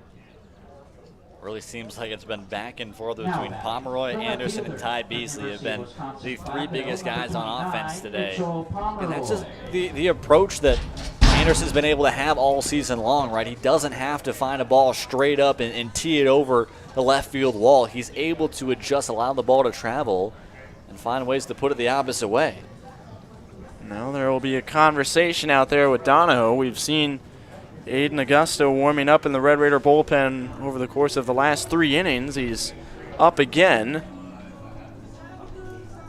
However, Donahoe will remain in there to face Pomeroy, who has raked against him so far in this one with a hard hit single to right, a hard hit triple to right center, and a pair of RBI. I very likely think if Donahoe cannot get this next batter in Pomeroy, this will likely be it for him. Kind of an odd look. We talked to the coaching staff of the Red Raiders today, seeing Augusta rather than a couple of the other guys that they still have available for this team. Again, it was kind of an odd decision looking at this from my opinion. Talk about Curtis Flynn, who's done really well. A couple other guys in Tanner Versalino, Josh Ostin. Even Eli Feakin could have been a possibility, but again, they go with 2 guys that don't have a ton of experience up against teams like this. 0-1 the count on Pomeroy with his performance so far today. He now has a 4-game hit streak in which he's 7 for 11 with a couple triples, 8 runs batted in. 3 runs in his last 4 games. He's behind 0-2, however, this time. Another quick throw over to first, and Anderson's back in time. Yeah, I think they've switched over there at first. Mitchell Baker is now in for TJ Swaney. 28 replaces 27 in that Red Raider defense as there's a high pop-up behind first. Does anybody see it? It might go foul. That is fair, but they will get the out at second base. So add that to the list of wacky defensive plays today.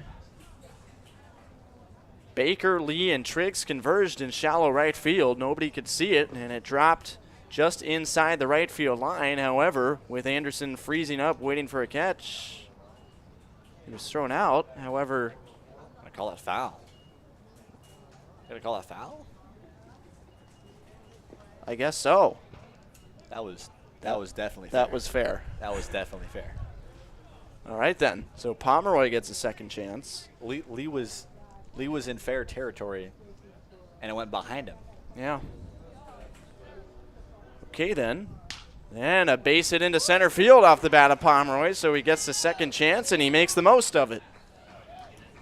That makes it 2 on, 1 out. Anderson moves up to second base, and now it'll be Landon Gieser. This is why you don't use a pen when you're doing your scorebook, kids. Don't do a fielder's choice and then have to scratch it out and put a single back out. I naturally have a delay between when the play happens and when I actually write it. I, for whatever reason, usually wait a pitch or two, and it paid off for me. As that's fouled back, strike 1. Donahoe staying in there to face Gieser. Mentioned how Pomeroy could be it for him, but... And Augusta's been out in the bullpen for at least 2 innings now. Yeah. Throwing the entire time. Red Raider coaching staff putting their full faith and trust in the guy making his first start of the year. Donahoe out of Nebraska, Omaha. So it's now 1-1 on Gieser, who is 1 for 2 with an RBI double and a strikeout.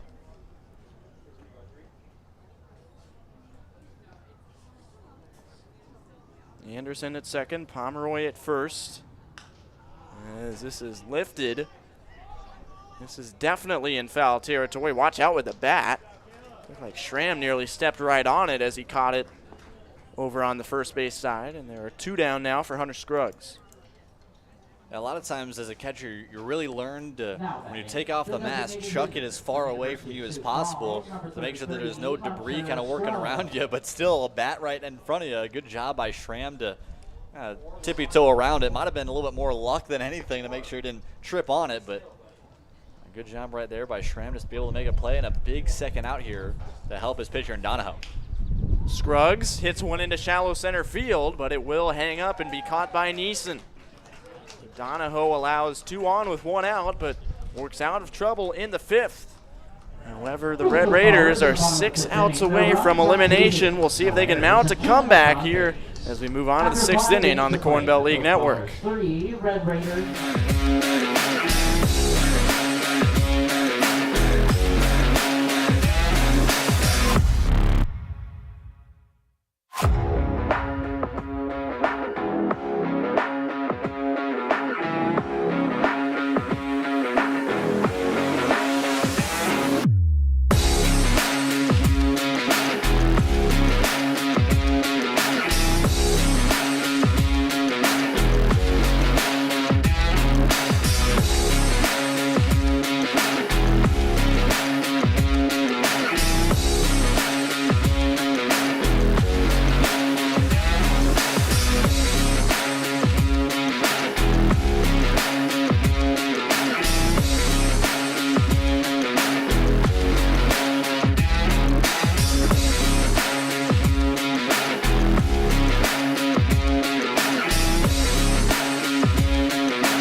Top of the 6th inning at JJ Isaacson Field.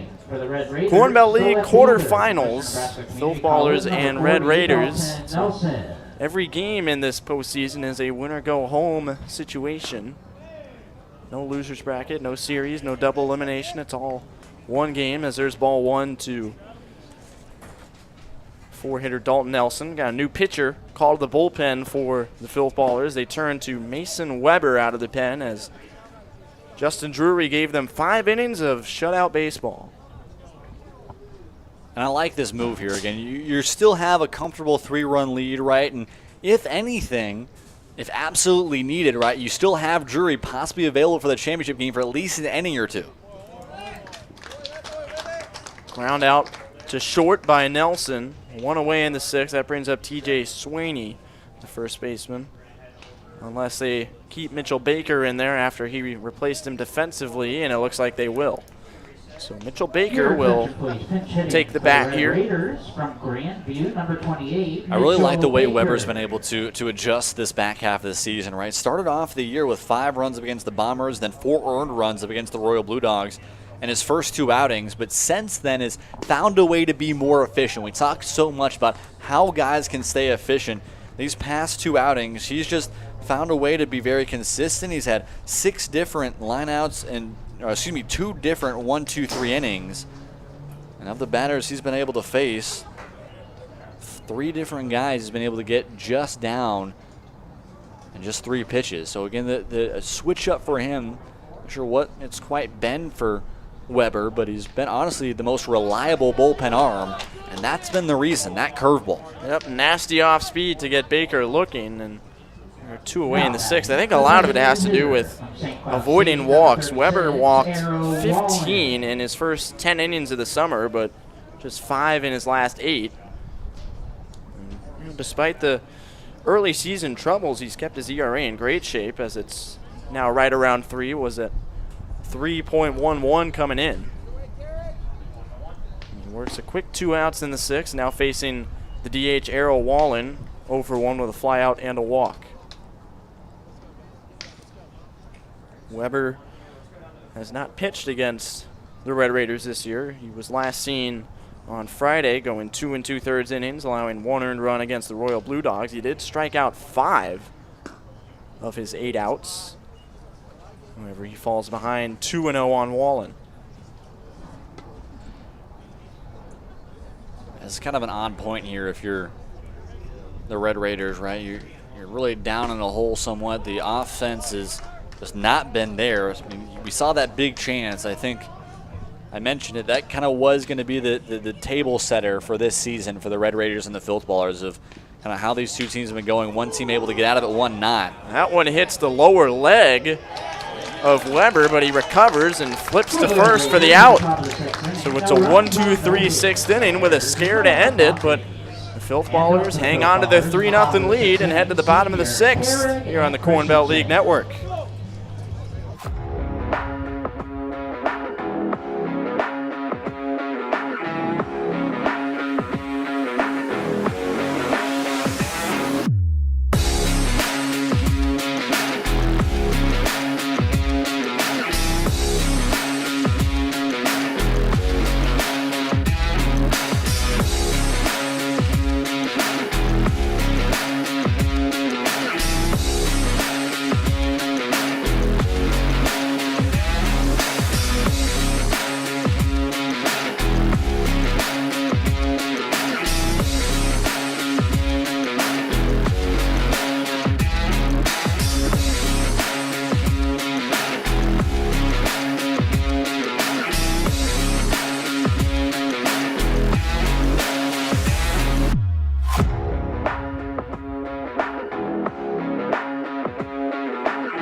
Bottom of the 6th inning. First game of the quarterfinals nearly complete, and see one of the teams preparing for game 2, 7 p.m. The Crop Dusters, who you see there behind the first base side, they'll be taking on the Black Sox in the 2 versus 7 matchup. Black Sox are the number 2 seed, Crop Dusters at number 7. This is the 1 versus 8, and number 1 is holding a 3-0 lead as it's lifted into right field and down and past the right fielder Triggs. Derek Sr. will end up at second base on what I believe will be a single and an error on Triggs in right field. That's actually, they switched up out there and right. That's Jacob Aberg Oh, now. Aberg's out there, okay. Yeah, Jacob Aberg out there and right. Off the bat, I thought that was going to be an easy flare for an out. Couldn't quite see what happened there. I'm not sure if Aberg didn't quite see it, didn't want to come up ball and dive and go past them for extra bases, but either way, that's an odd way to end an outing. And indeed, that is it for Tony Donahoe. He goes 5+ innings, allowing at least 3 earned runs. He is responsible for Senior at second base, and he will give way to Aiden Augusta, who's been warming up for a while now. He'll finally get his chance here in the 6th on the Corn Belt League Network.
Back here in the bottom of the 6th inning, Filth Ballers 3, Red Raiders nothing, and the Red Raiders make a pitching change as Aiden Augusta replaces Tony Donahoe, who goes 5+ innings in his first start of the season, and 5 innings of 3-run baseball is not too bad going up against this Filth Baller offense, especially when you've been a bullpen guy all year. However, the first pitch from Augusta is to the backstop, allowing Senior, check that, the pinch runner for Senior, Tyler Levy, to move up to third.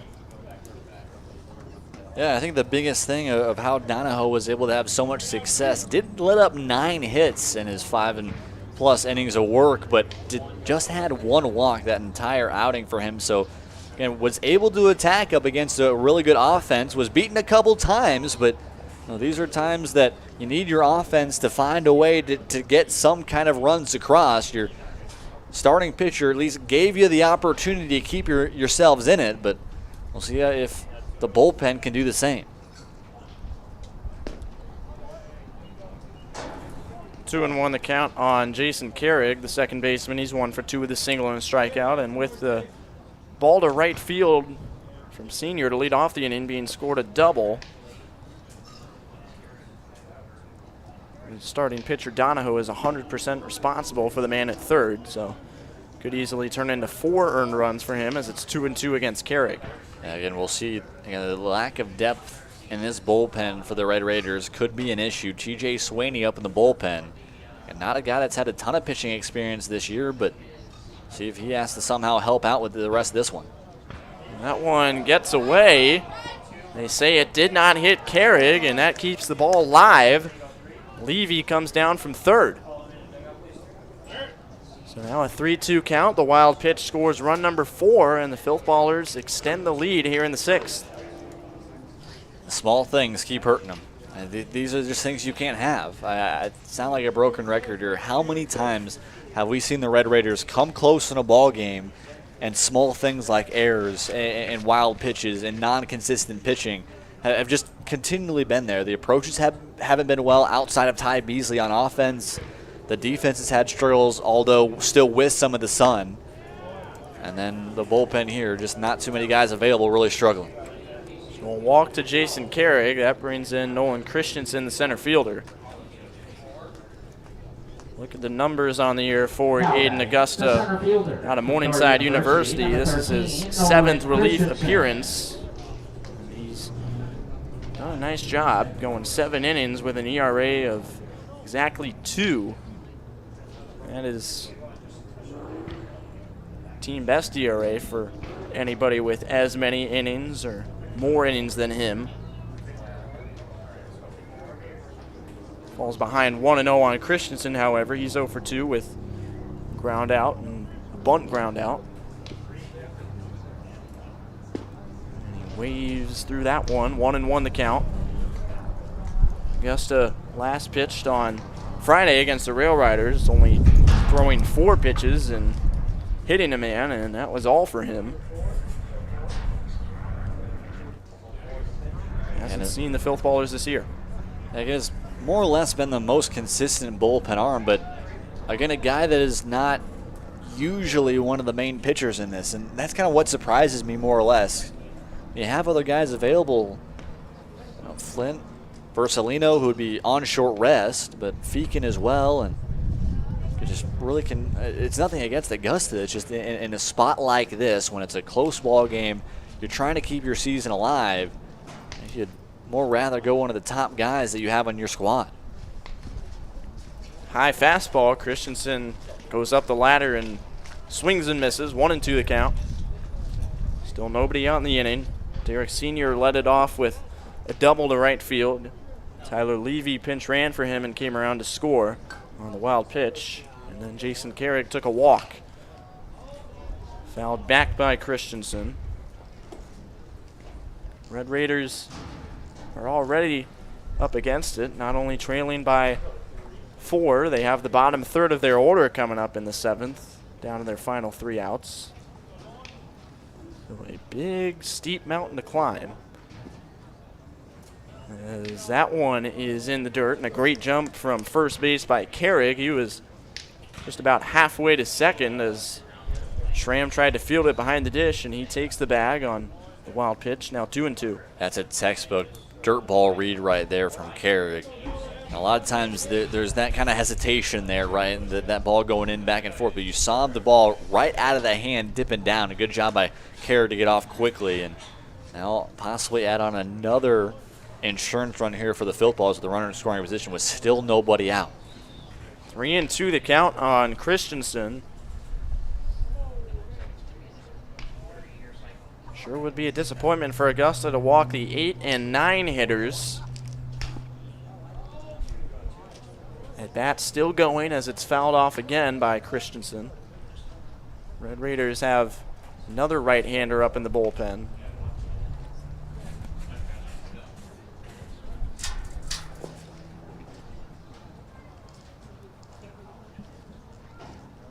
As Augusta comes set with another 3-2 pitch. Christensen holds back as it was up and in. And now he takes a walk to put 2 on with nobody out for the top of the order, Jackson Horn. I think we'll see again how long they're going to go with Augusta here. Talk about just this is a time where you're going to have your shortest leash of the year. And with back-to-back walks and 2 wild pitches already, I just can't see a way that you keep Augusta in here going up against really a solid piece of the order who's been really good today. Again, Horn, the single back in the first, Anderson with the 2 singles, and Pomeroy 3 for 3 today. The only exception out of the top 4 has been Hunter Babe. Looks like they're going to leave him in. This is an odd decision here. Well, unfortunately for the Red Raiders, at least on paper, it doesn't get a whole lot better with the guy in the bullpen. TJ Sweeney's got a lot of experience this year, but he has really struggled with an ERA up near 10 in 13 innings. Yeah, Sweeney's the one who started that 12-2 blowout game in the first doubleheader here on couple Tuesdays ago. That is outside for a ball, and the throw down to third is dropped. Didn't look like it would have gotten him anyway, so a double steal pulled off by the Filth Ballers as Carrick takes third, Christensen up to second. 1-0 on Horn.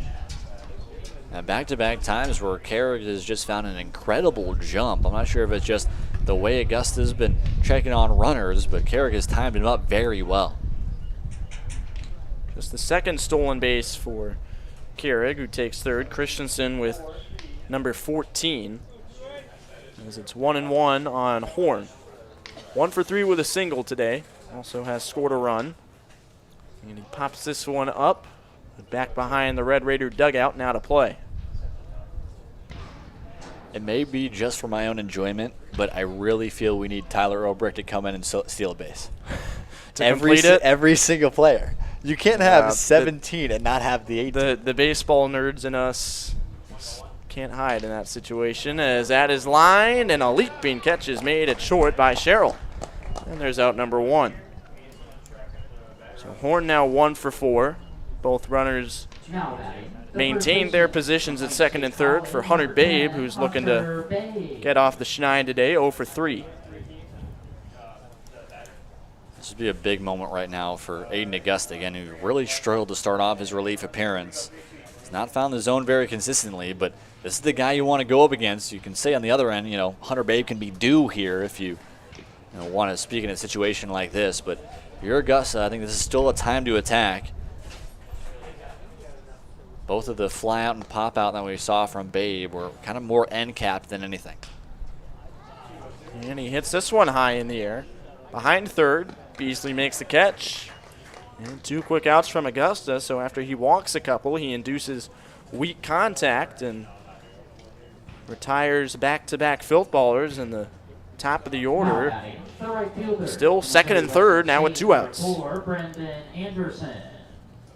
Brendan Anderson. Yeah, and that's a name you don't want to hear in a situation like this with runners in scoring position. Very well, I don't think it's very disputed too much who is the best hitter in the Corn Belt League this season. Is that man right there. He's been so damaging, especially in situations like this with runners in scoring position. I know we mentioned the pregame show, but Anderson with 2 runners on the last time these 2 teams faced off after being down the majority of the game, down 7-6, a 2-run single. Kind of put the air out of the tires for the Red Raiders. And then 3 outs later on 2 strikeouts from Noah Wing, and the upset was gone. 2-0 the count on Anderson. He's 2 for 3 with a couple singles and a run scored. His 13th multi-hit game of the season, but he chases that one, can't connect. 2-1. First base is open, but you have Mitchell Pomeroy on deck, and he's absolutely sizzling at the plate. Yeah, it was such a long inning. Mason Weber is actually going out back in the bullpen to get his arm a little bit back and warm. I think they'll very likely trust him in the 7th. Right center field, that ball tailing away from Neeson, but he makes a fine running catch in the gap. I'm not sure Abert could see it in right field. He didn't give him any help. He just stayed put out there, but Neeson tracks it down himself, and a nice job by Augusta to strand the runners at second and third, retiring 3 consecutive Filth Ballers, but the Red Raiders need 4 to keep their season alive when we return in the 7th.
Top of the 7th inning, Filth Ballers looking to seal the deal on a quarterfinal win as Mason Weber returns for his 2nd inning of relief. Face Cheryl Triggs and Lee. Cheryl Aberg and Lee, bottom of the order, as that is popped up and caught in right field by Brendan Anderson for out number 1.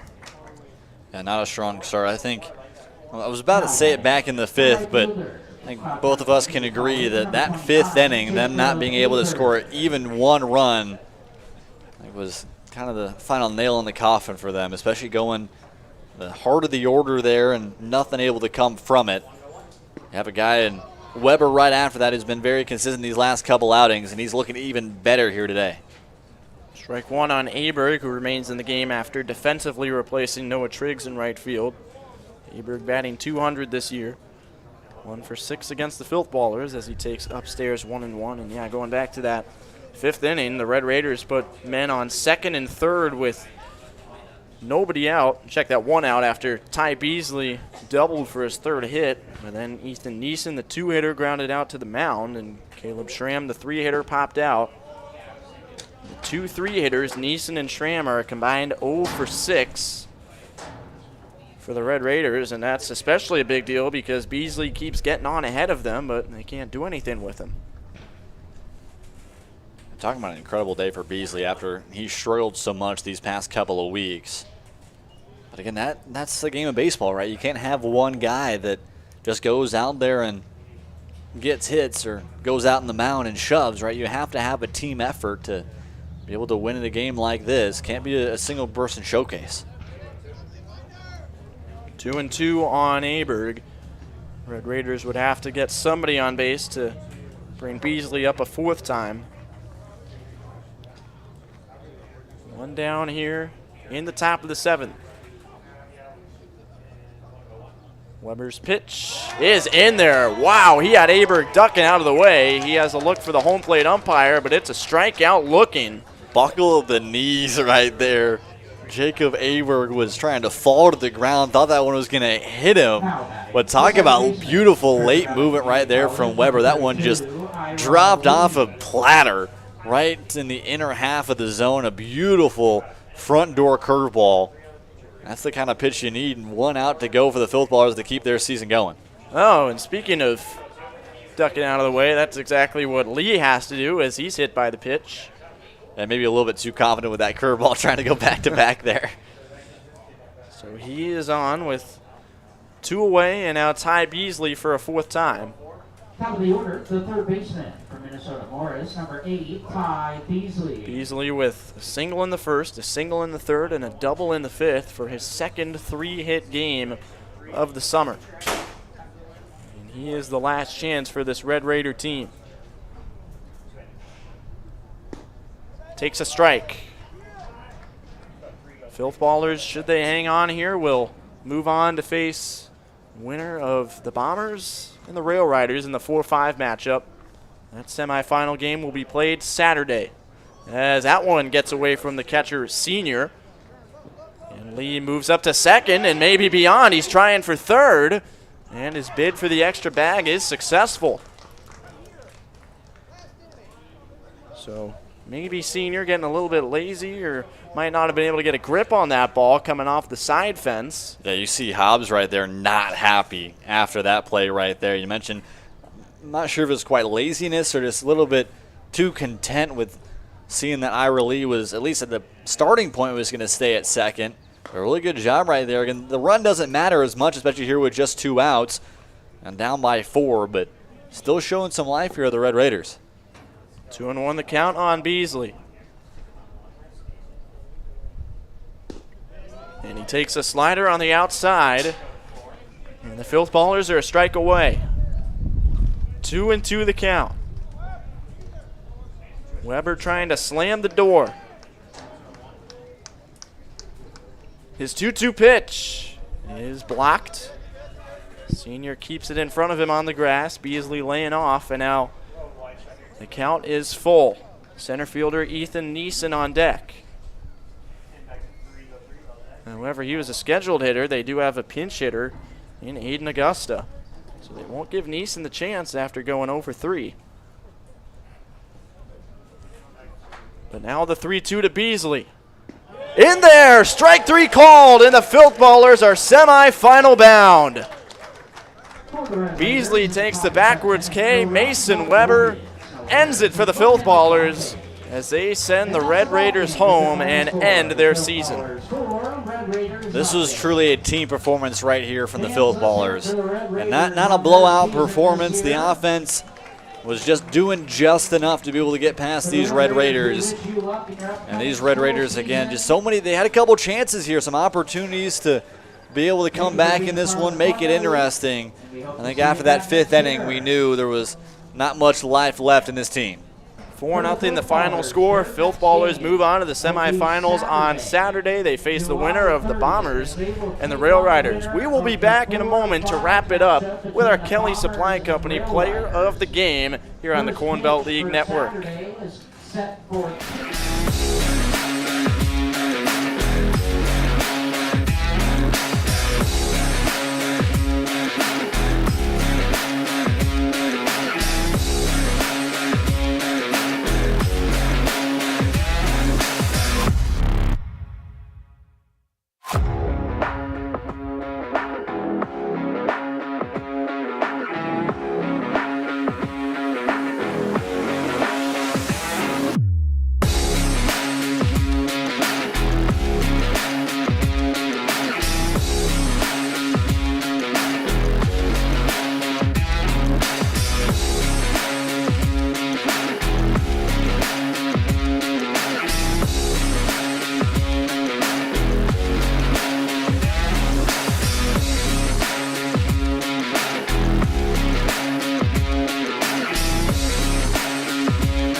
Back at JJ Isaacson Field, Filth Ballers take down the Red Raiders 4-0 in our first of 4 quarterfinals in the Corn Belt League Postseason.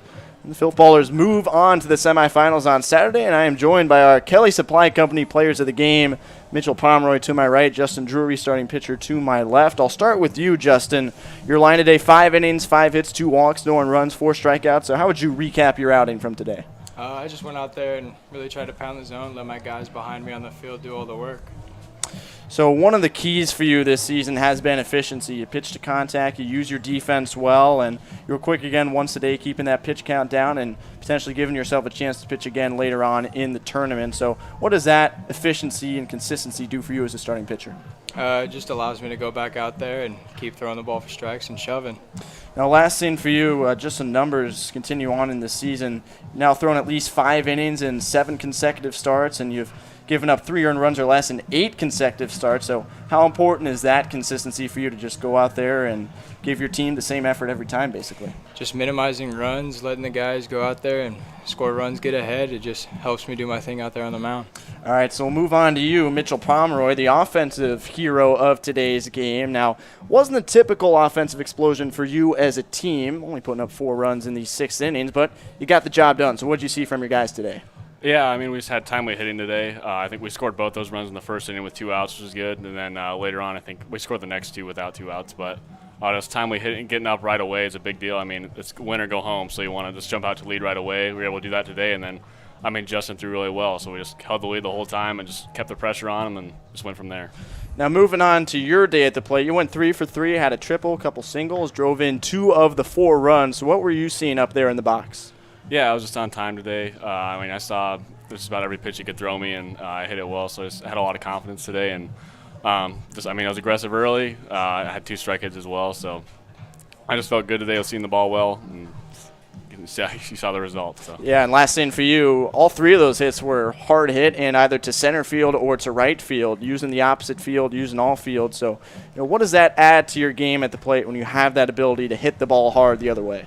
Yeah, I know it's definitely helpful, especially like in a lot of, like today. I mean, situational hitting a lot of times happens the other way, and like that happened today. So just being able to spray it to any part of the field just puts more pressure on the pitcher and makes it easier for me as a hitter.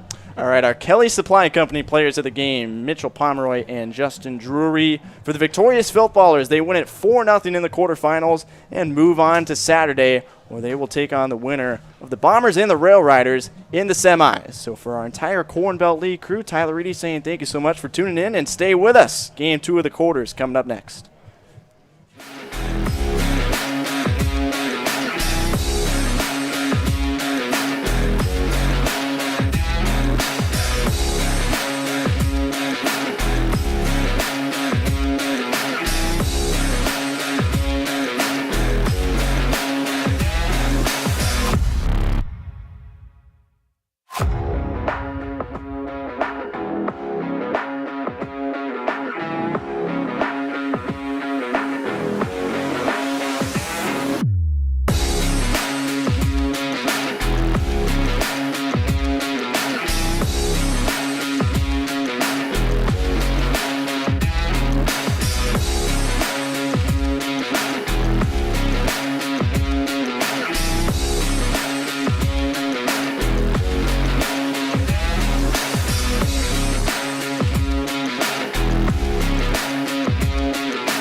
no matter what your age, skill level, or position.